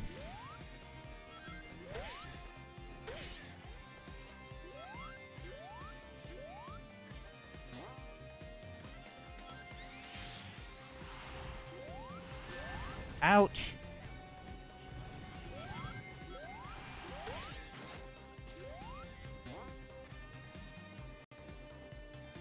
Damn it.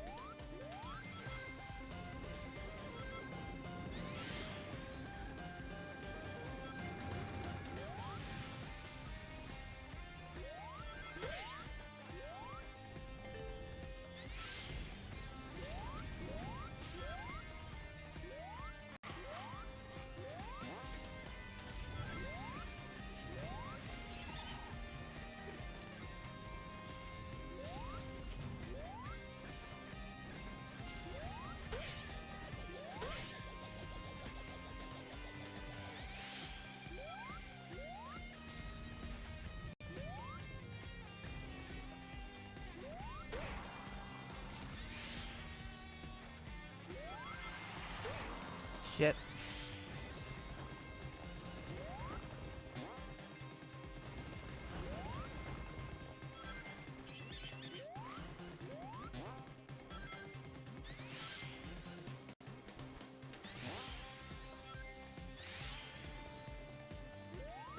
There we go.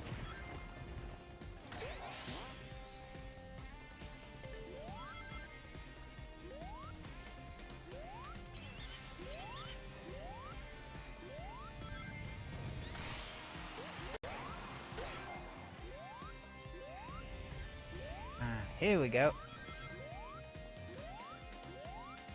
Now, this is a bit where I sometimes mess up.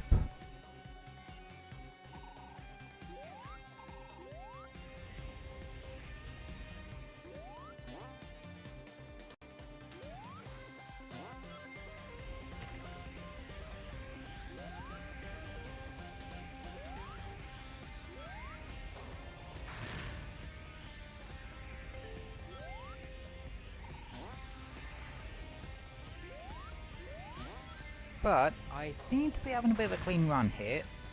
Please don't jinx.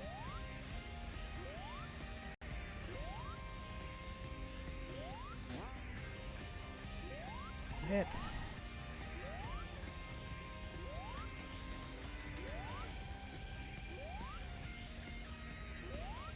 Okay. Didn't jinx it. Thank God.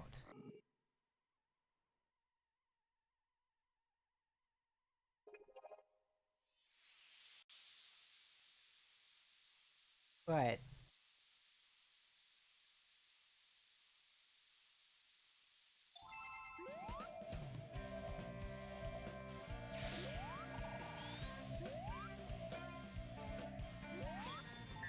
Race to win from Sonic Rivals 2, I believe. God damn it.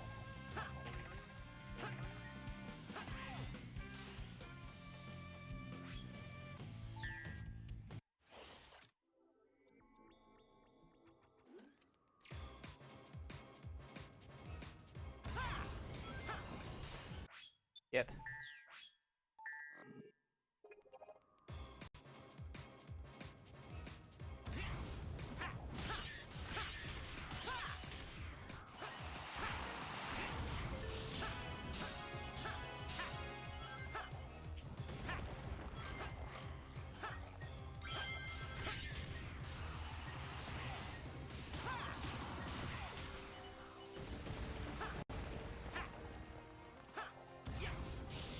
Oh, you can just, Huh.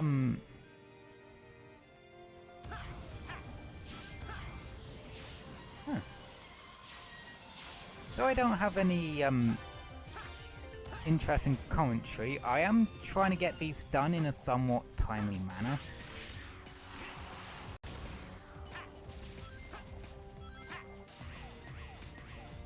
Because, it's already been 2 hours.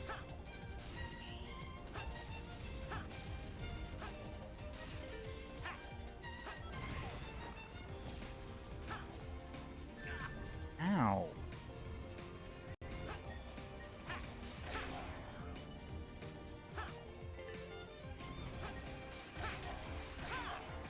Oh nice, that worked out.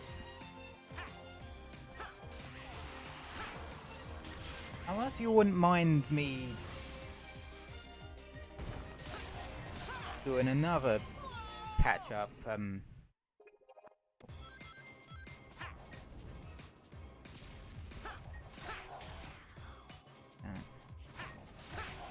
That's really slowed me down.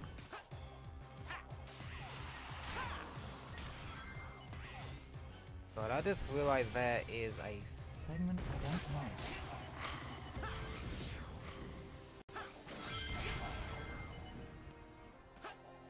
That I may have to deal with in a minute.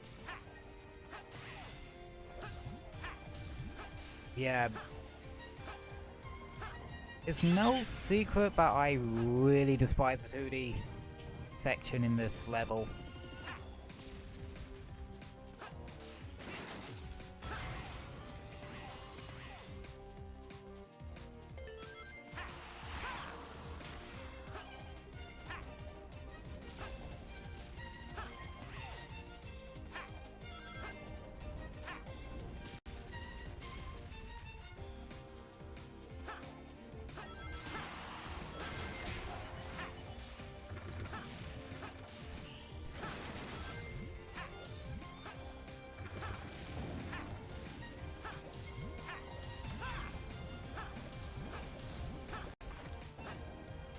No!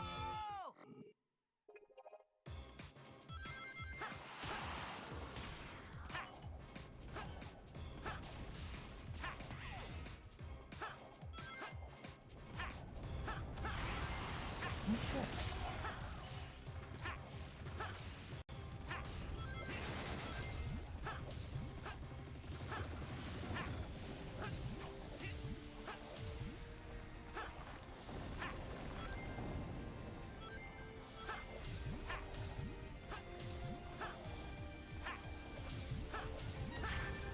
I don't care about the damage.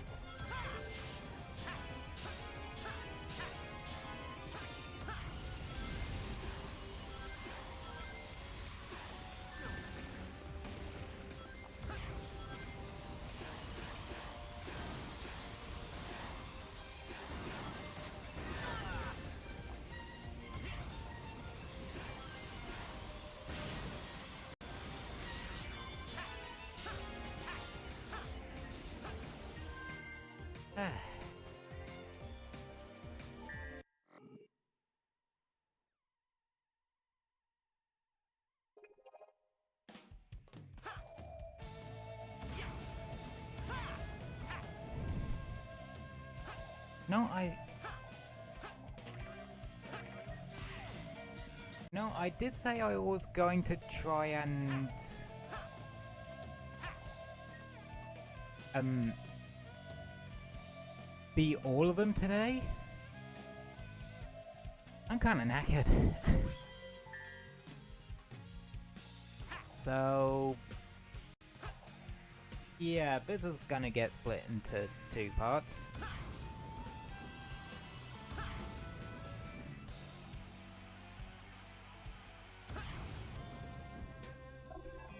And we're just gonna do our usual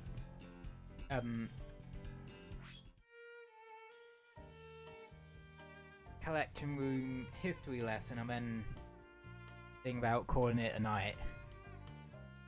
I am a bit knackered.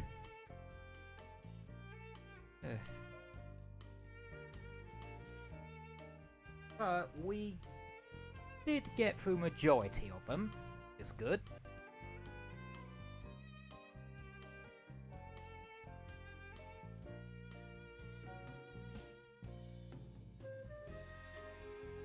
So we essentially have 5/6 of an area left to do, and then we could probably just go over to Shadow Generations. I'd rather keep the 2 separate in terms of odds, but yeah.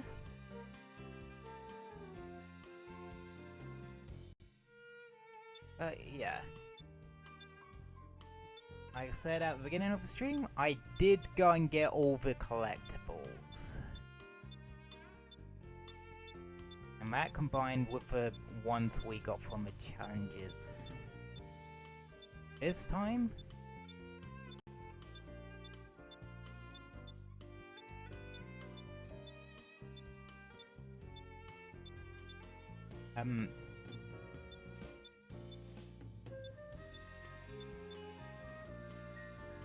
There's not that much. Whoa. There's not that much left to go. And where's the new stuff? Ah, new stuff. Stage ideas for Sonic Heroes.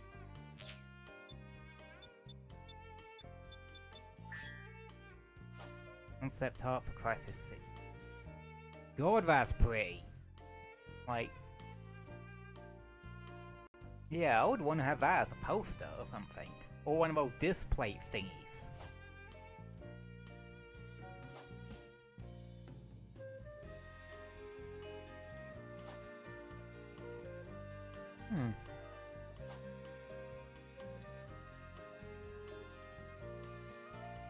Yeah. We're gonna put a pin in the challenges for today and do the rest next. Which next week's playthrough stream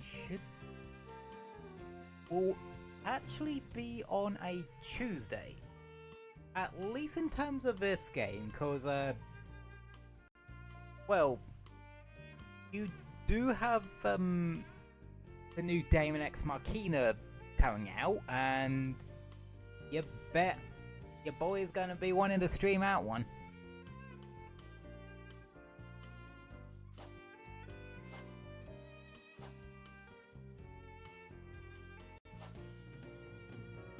That's also really pretty. God damn, some of the concepts for Crisis City was fucking gorgeous.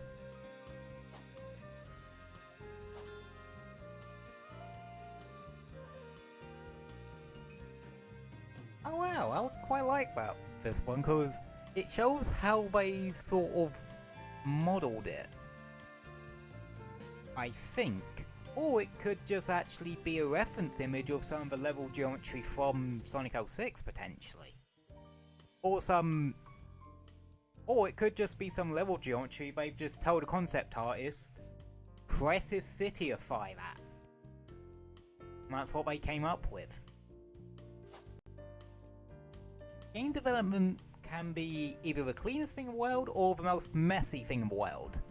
I'm more on the messy side of things when it comes to my projects. Rooftop Run. Hold on. Can we have a look at this weird ass Sonic for us?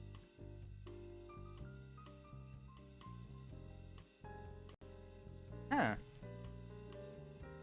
Okay. But it does give you a sense of scale. Like, Sonic's not actually that big. If you consider a normal human height to be about 5'6", 5'7"-ish. Sonic's only about 3 foot tall. So, you see it more with the Mario and Sonic series, but Mario and Sonic themselves are the same height.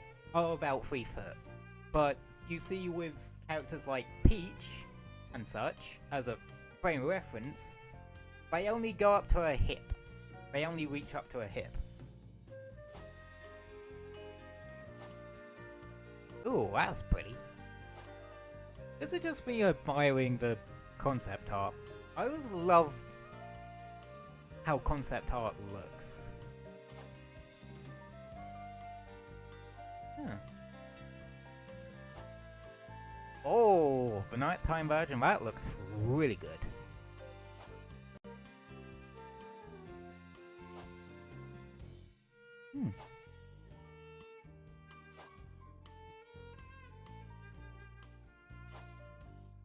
Yeah, it really shows that even though you're whizzing through these things at full speed, they have to consider every little detail to make it as immersive as possible.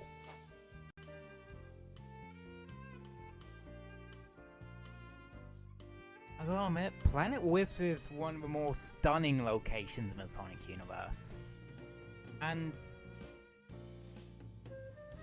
honestly, I think the mix of Eggman's construction machinery with Planet Wisp's natural beauty, very much the whole nature versus technology thing at its most obvious, it creates this really pretty contrast. I don't know. Sonic Colors has some beautiful visual design, even in the DS version. Yeah, you can see what Eggman terraform a place would have looked like there. Kinda reminds me of the inverted spire strike from Destiny 2, if I'm honest. Except with a giant fuck-ass drill drilling into Nessus. Which ain't a good idea because the amount of because the Vex don't like it when you drill into their planetoid. The thing of the tractor beam. I think it's actually really clever how they made the tractor beam look like chains. Attention to detail. It's kind of brilliant. And you can see all the poison swamps where I don't know. Actually, I don't know if the poison swamps were there originally or they were sort of a result of Eggman polluting the place.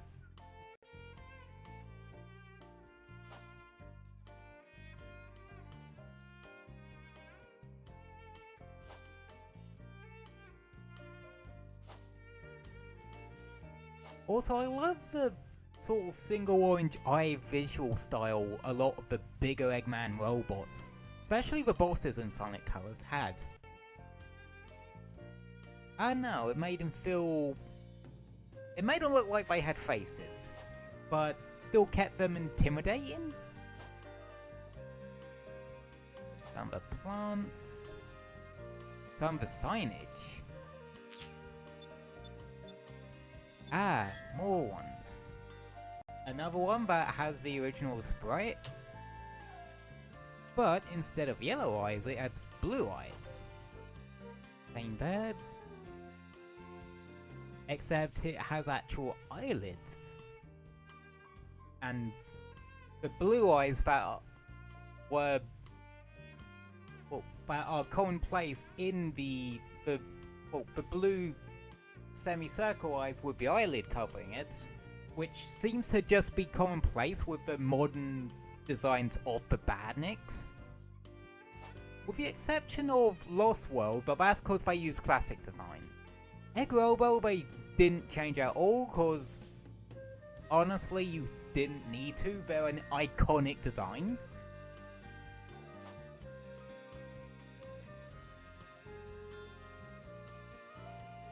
These are literally just the Kikis but in hover cars.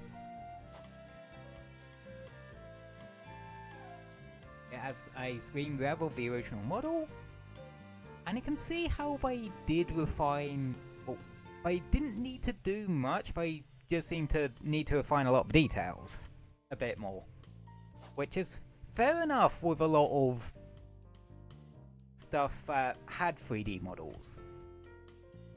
The broad strokes were already there, they just... It was simply a case of they could now put in the finer details.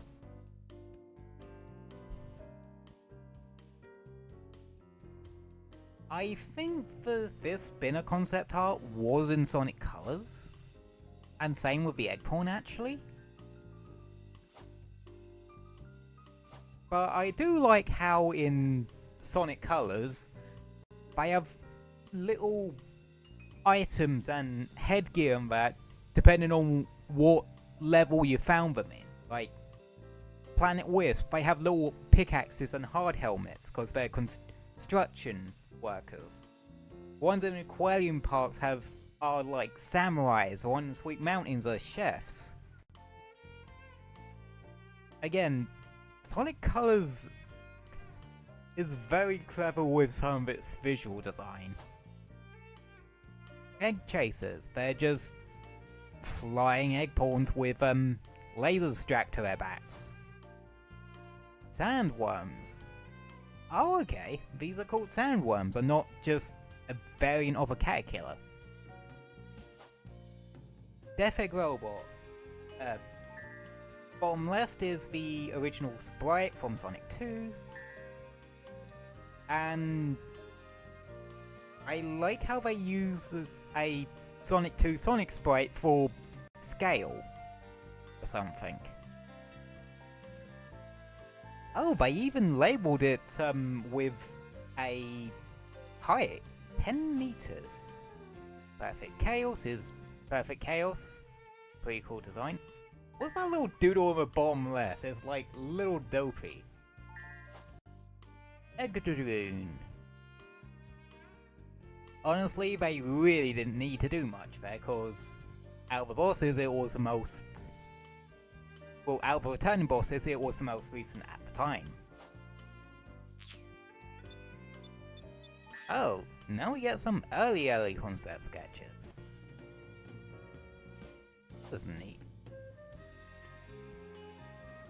Yeah, some of these you might have seen before. From like...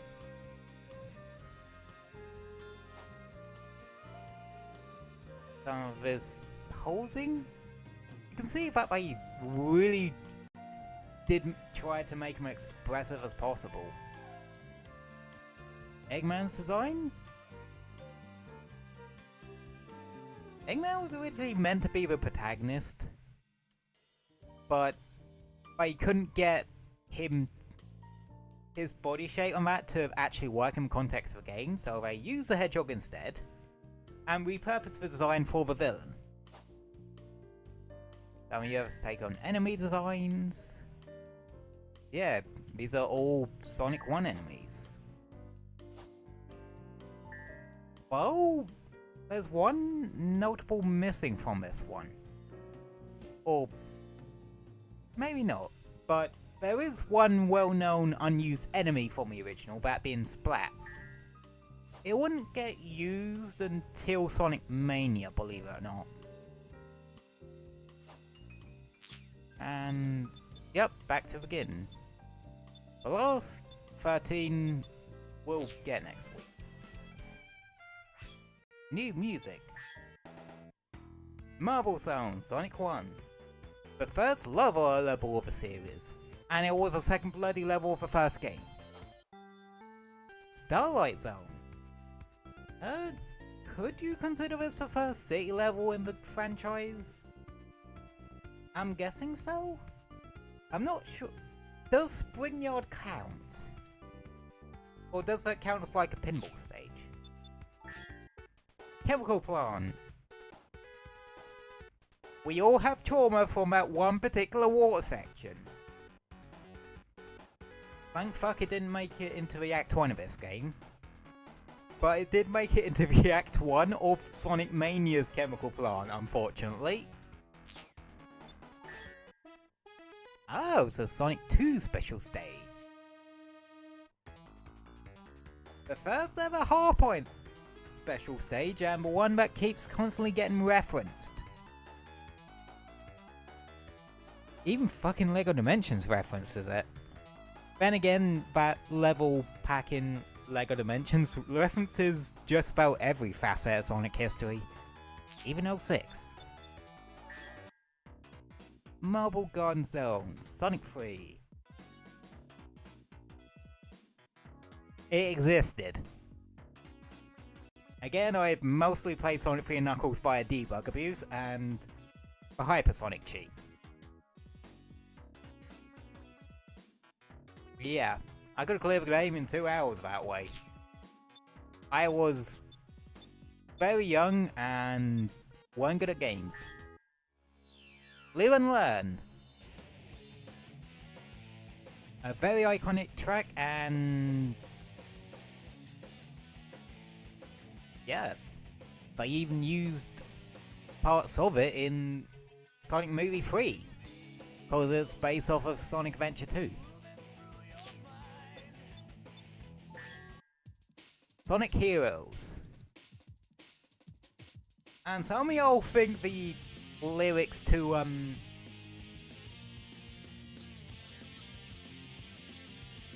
the theme for Sonic Racing Crossworlds is cheesy.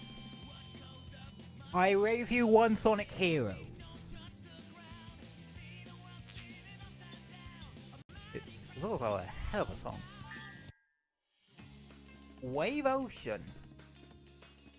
Basically, Sonic 06 was kind of trying to replicate the adventure games, and Wave Ocean is the most glaring example of it. It is very Emerald.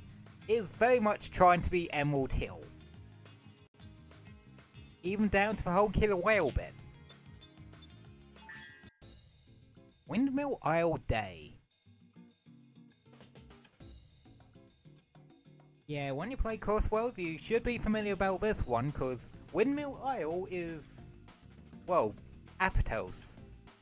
It's just the specific name for the level itself, like how Rooftop Run is technically Spagodia, but it's just called Rooftop Run so that there's an actual name to it, rather than just the area.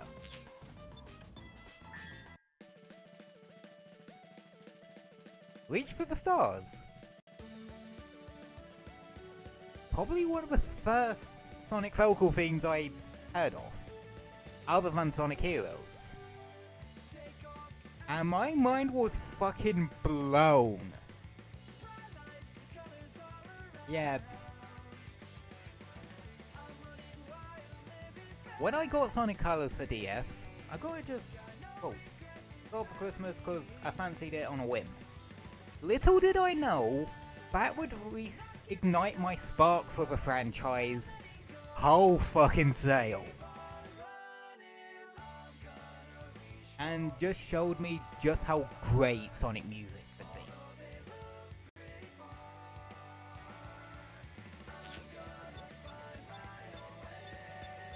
Any other ones? Route 99 from Sonic Advance 3. Yeah, I think this is probably one of the first Sonic handheld games that started with a city level for its first level. Usually it's some kind of forest or Green Hill-esque thing. But no, this one went city on it. Sonic Rush Adventure. Weird little game. This is the game that introduced Marine the Raccoon, if that's worth anything. Well, I gotta admit, for a 3DS version of Generations, so I do think War Palace was a great pick, because it's one of the few ways they did actually reference Sonic's handheld history. Pirate Cove, a haunted ship from Sonic Rush Adventure would have been a close second in that regard.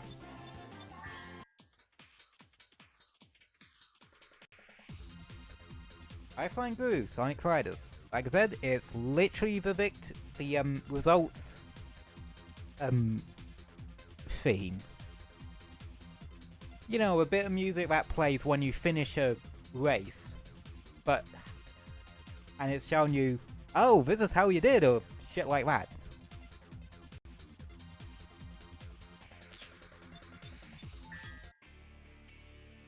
Ungravify. Again, another one of the first vocal Sonic themes I've ever heard. I didn't think too much of it. It's kind of alright. It's also kind of meant to be Team Sonic's theme, but out of the two themes in that game, I prefer Catch Me If You Can. And that's not just my bias towards the Babylon Rogues, it's just a better theme. Sonic Free Riders.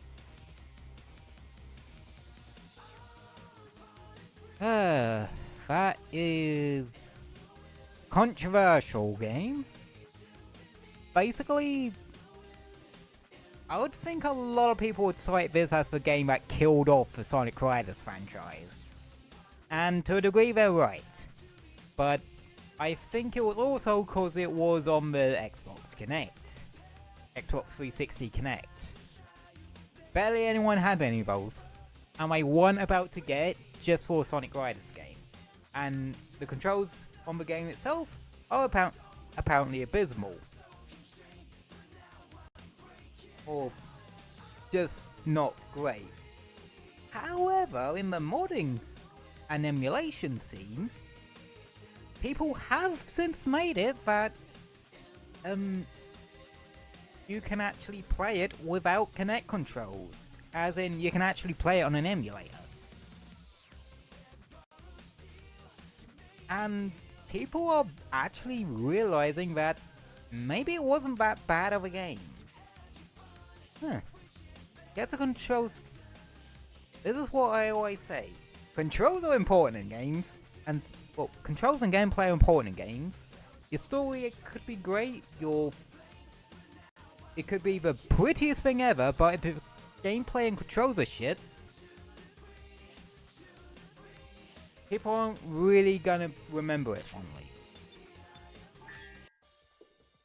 Oh, Quick Trip to Paradise is from Sonic Rivals. Yeah, I'm very unfamiliar with this one. It's very forgettable too. Race to Win from Sonic Rails 2. Basically what this game did was pair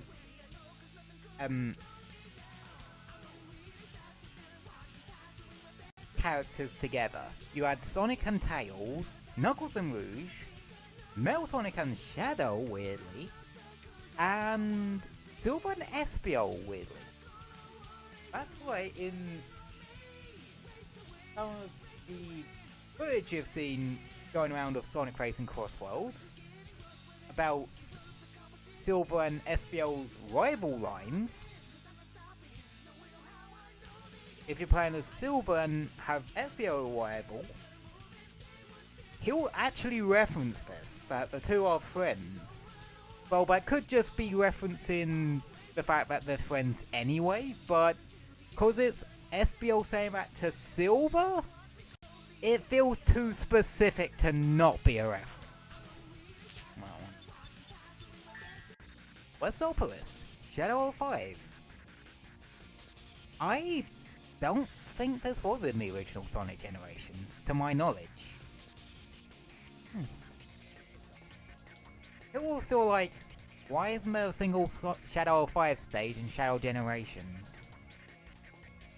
Because the whole thing's technically one big homage to Shadow 05 anyway. We'll get to that when we get to... yeah.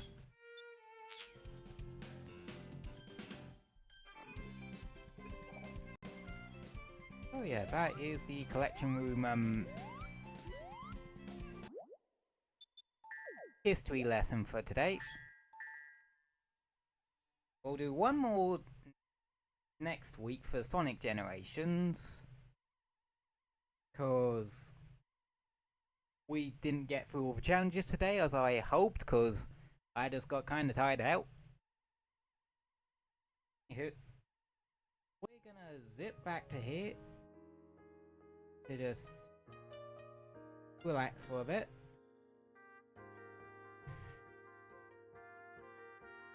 But yeah, just to relax for 10 minutes.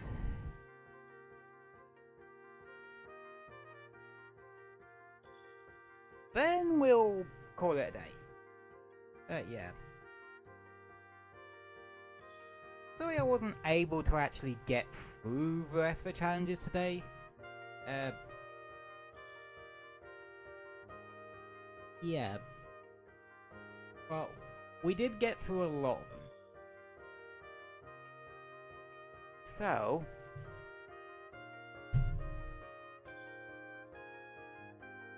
we should, next week, be able to finish that off, and then... finish that off, do our last Sonic Generations Collection Room history lesson, and then jump into Shadow's campaign. Jump into Shadow Generations.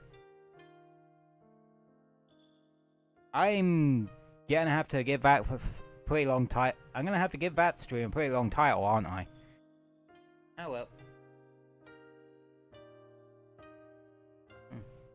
I plan to sort out the titles of the VODs anyway. But yeah.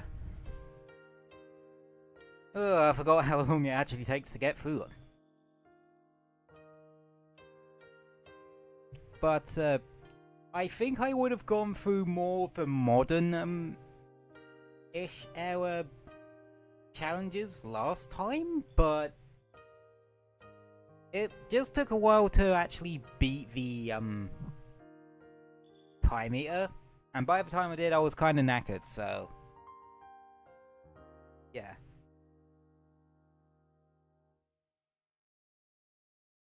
I do have to pace myself sometimes.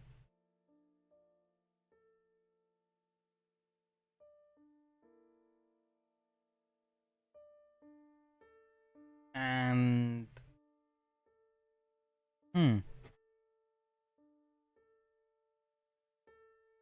that's, again, just how it is.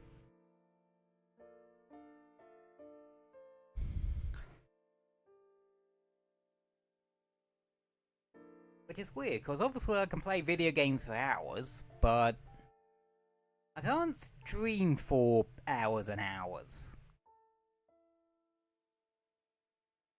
But I don't mind.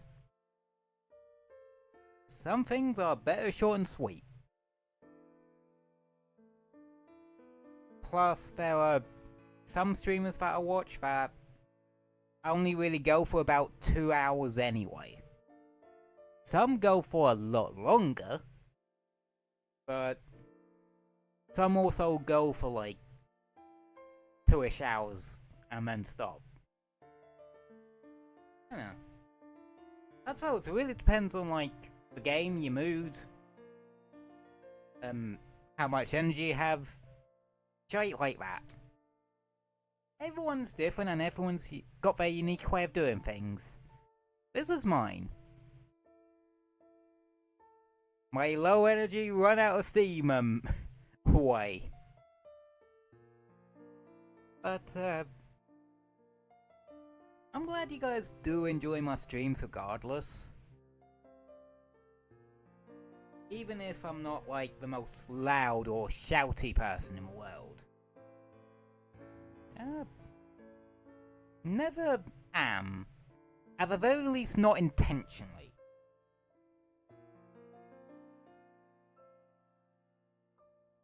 But, hey ho, that's just how it is.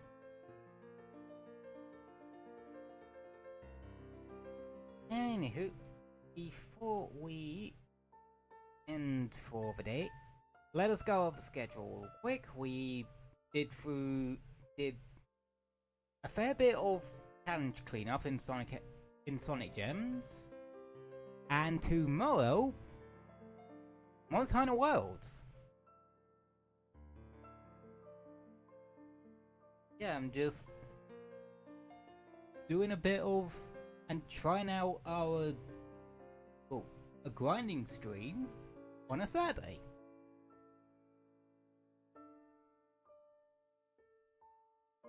And you know what the good thing about it this time? I have a completely fresh wish list. Oh, I have nothing in my wish list, so we don't have to like grind for hunter symbols at the moment. Oh, I wouldn't mind trying out. I wouldn't mind getting the materials for that pickaxe sword and shield. Because that event quest has actually come out now. So yeah, might do some of that. Ironically, apparently gives hunter symbol freeze.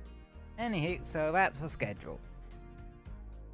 Yeah, apparently that event quest, despite being 2 tempered Gravios, which are tier 2 monsters, give out hunter symbol freeze, so can you technically double dip on 2s and 3s on that one?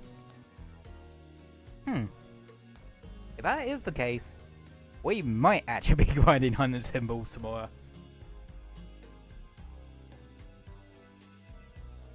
Especially cause Gravios ain't that bad of a fight.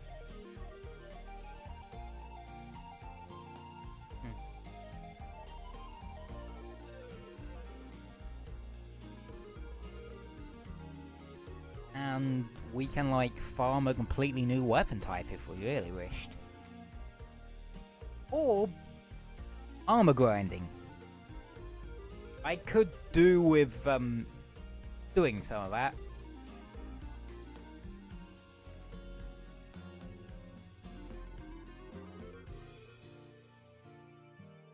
So that I can play about with more mix sets.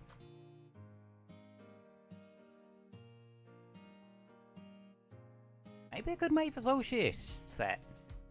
I have another bloody gems. I have like 4 or 5 of fuckers rattling around in my item box at this point.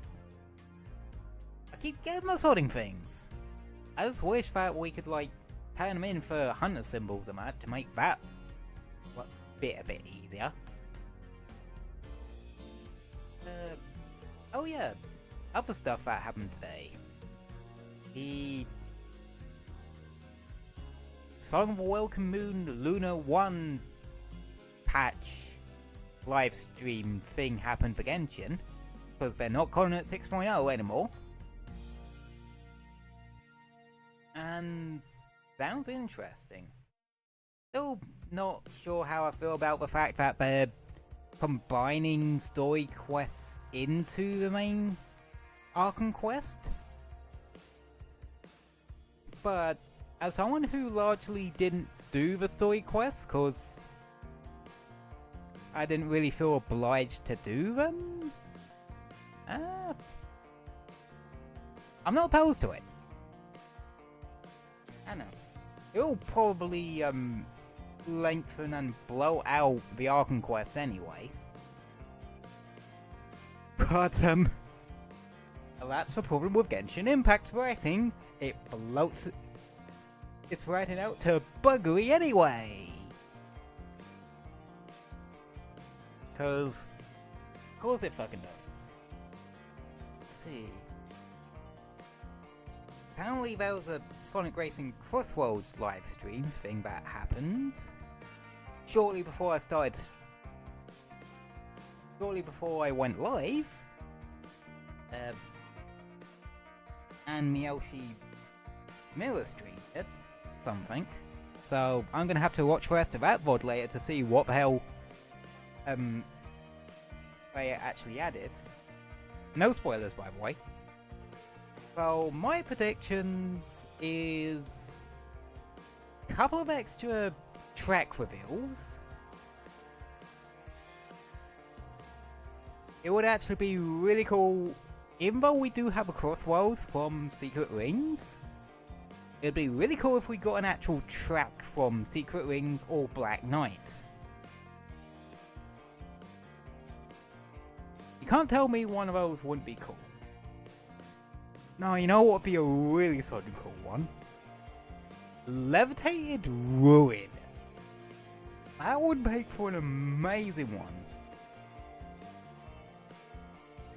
It would have to be a mainly flying one, but I don't know, you could do some cool shit with it.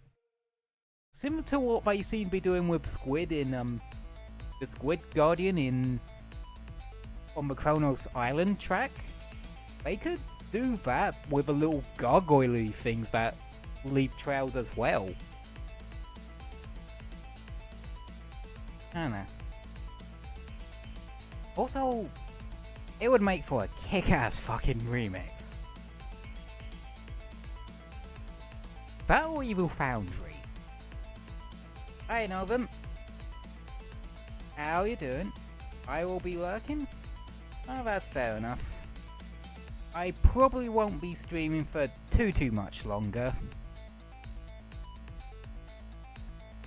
But I'm glad you could pop in to say hi. Always appreciate it when folks do that.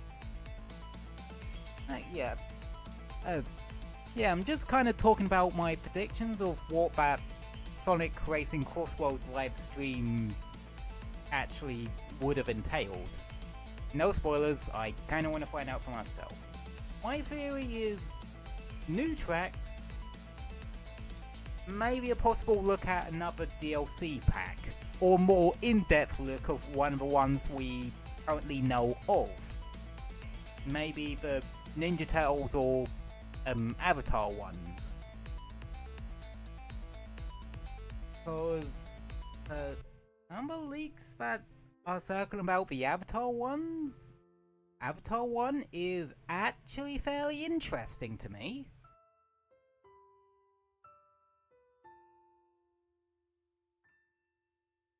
And such. I won't go into them in detail here, cause, well, it's best to take leaks with a iceberg of salt, cause in this day and age, people could just be using it for clout. You know what I mean?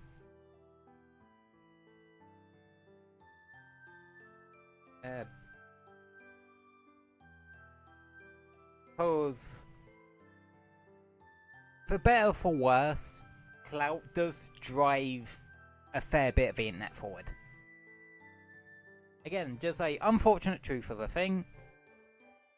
It's just how the internet works. Anywho, I'll stop going full old man mode or old man mode on that one. I'm worse than Cranky Kong.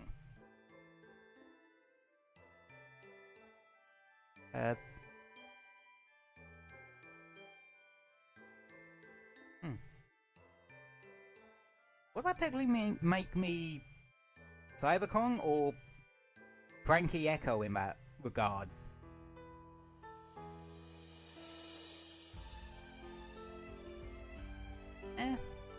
I'll figure out the pedantic. I'll figure out the specifics of that later. Couldn't think of what word to use there.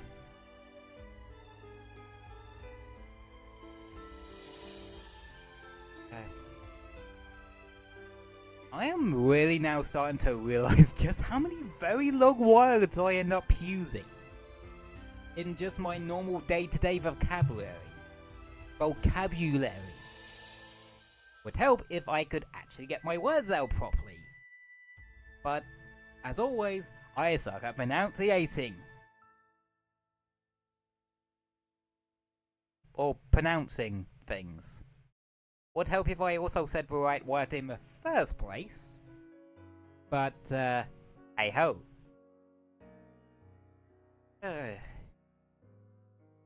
I really need to start thinking about doing cyber to actual English posts where I translate some of the shit that comes out of my mouth. Cause yeah, I kinda need to, I probably need to come up with a dictionary. And that's before you factor in the British stuff. But yeah. But let's not get all pedantic about it.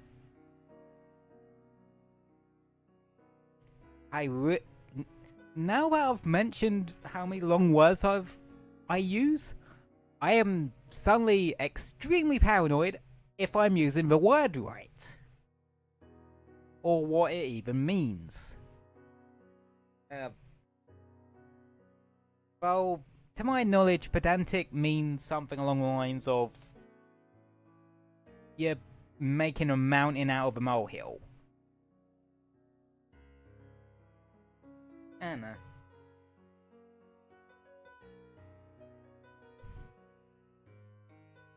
The big words I know are, well, not even big words, it's just, I know shorthand for a lot of gaming terms. Like, FPS literally means two different things. Frames per second or first-person shooter. One's a technical term, the other's a subgenre shooter. Probably one of the most well-known subgenres of shooters. What is technically the first-person shooter? Is it something like Doom or Wolfenstein? Yeah, I think that seems about right.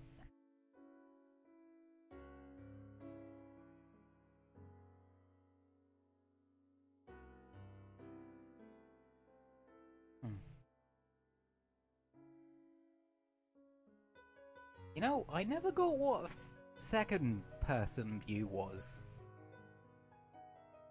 Like, I know first person is you're the person. Third person is the camera's behind the person. But what's second person view? Hold on, let me crack Google out and give it a quick Google.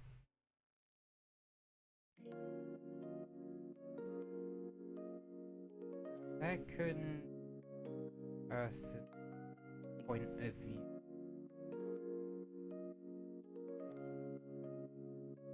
Second person perspective is a narrative point of view that directly addresses the reader using the pronoun you, making the reader feel like they are the main character or a participant in the story. Oh, okay. So basically,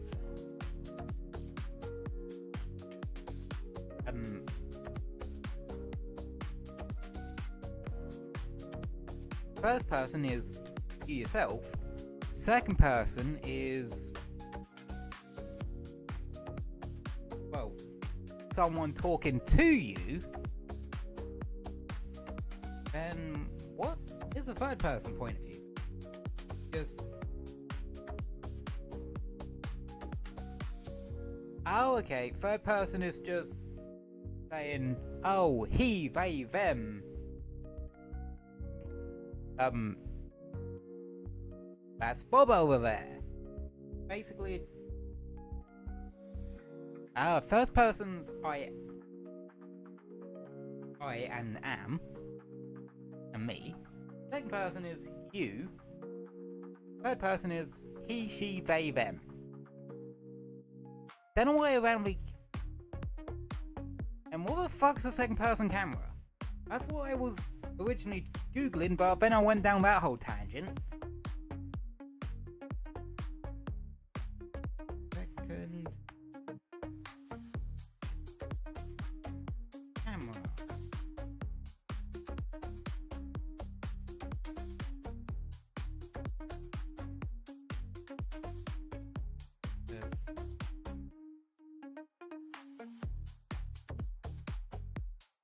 So basically what it seems like is a viewpoint of a camera that isn't controlled by the player. So in essence, kind of like a fixed camera.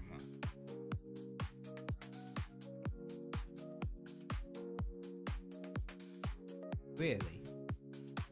Because both first and third person cameras are controlled by the player.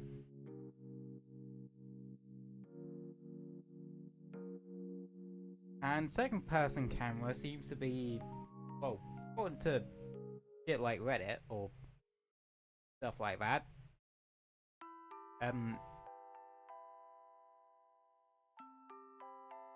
just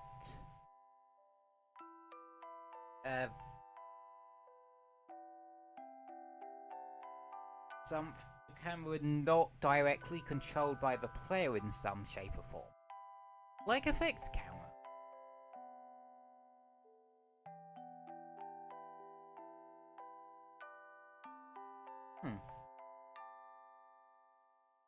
Like sometimes, like a camera sometimes is in something like Resident Evil or something like that, or the old Resident Evils.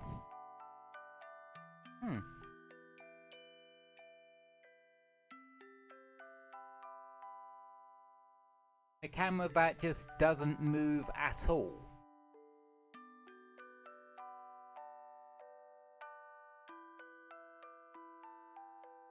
I suppose if you think about it, Smash technically has one, but that zooms in and out to view the action, but that still technically follows the player. I'm thinking about this way too hard. But, A, overthinking is what I do anyway, and B, I'm very much a video game nut, right down to even the game development side of it. So, it kinda makes sense. That and game development has also given me the unfortunate side effect of just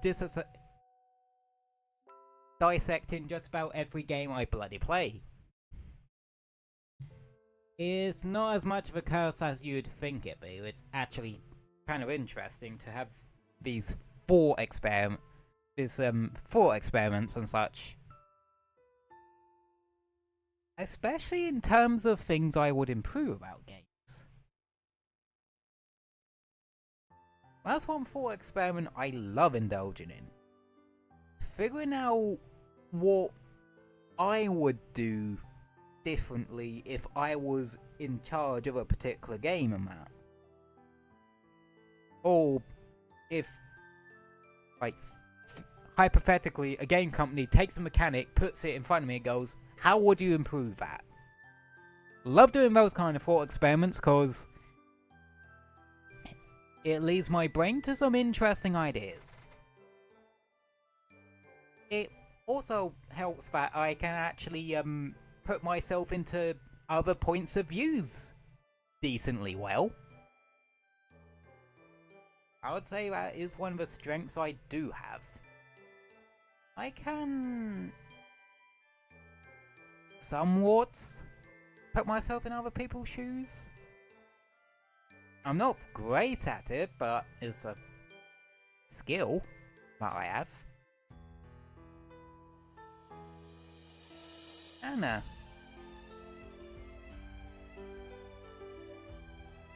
That's kind of...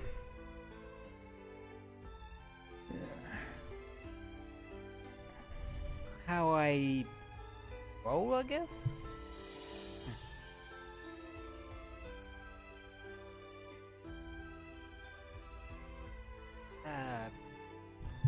What else was I doing today? Oh yeah, I was playing a bit more Warframe. Time to sleep? Yeah, that's probably a smart idea. It's like past 10 here. And I've been streaming for nearly 3 hours at this point. Well, technically 2 hours 45, but that's still on the higher end of things for me. So, yeah, probably a good idea. After saying this, yeah, today I was also playing a bit of Warframe because honestly I weirdly have a relic grinding bug. I am one common part away from a Nautilus Prime, and it's annoying me that the game is doing everything in its power to stop me getting it. Okay, now I'm good. Yeah, I think you're right. I think it might be a time for me to wrap things up here for today. Yeah, sorry we didn't get all the challenges in Sonic Generations cleaned up, but we got enough of them cleaned up that next week we can clean up the rest of them, do our last collection room history lesson for Sonic Generations, and then just immediately move over to Shadow Generations. All in one stream, so it's a continuous flow of entertainment and other shit. But yeah. Anywho, as always, thank you all for popping in and hanging out with me. Very much appreciated. And y'all are always welcome back here. I hope y'all stay safe and have a wonderful weekend. And I will see you tomorrow for some Monster Hunter grinding.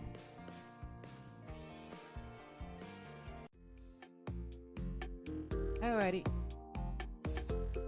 Hope you all have a wonderful rest of your day.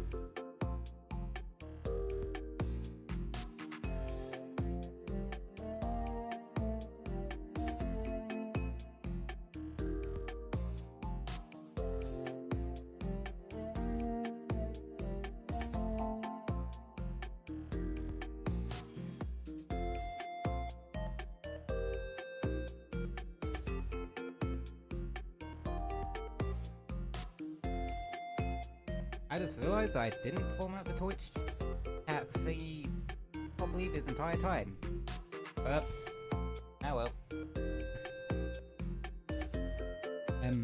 Anywho, like I said, I'll see y'all tomorrow for some Monster Hunter. Hope you have a wonderful rest of your day, and I will see you tomorrow. Good night, everybody, and have a wonderful rest of your day. Take care, and I'll see you tomorrow. Good night, my dear Sprixels, and I hope you have a good day as well. Good night.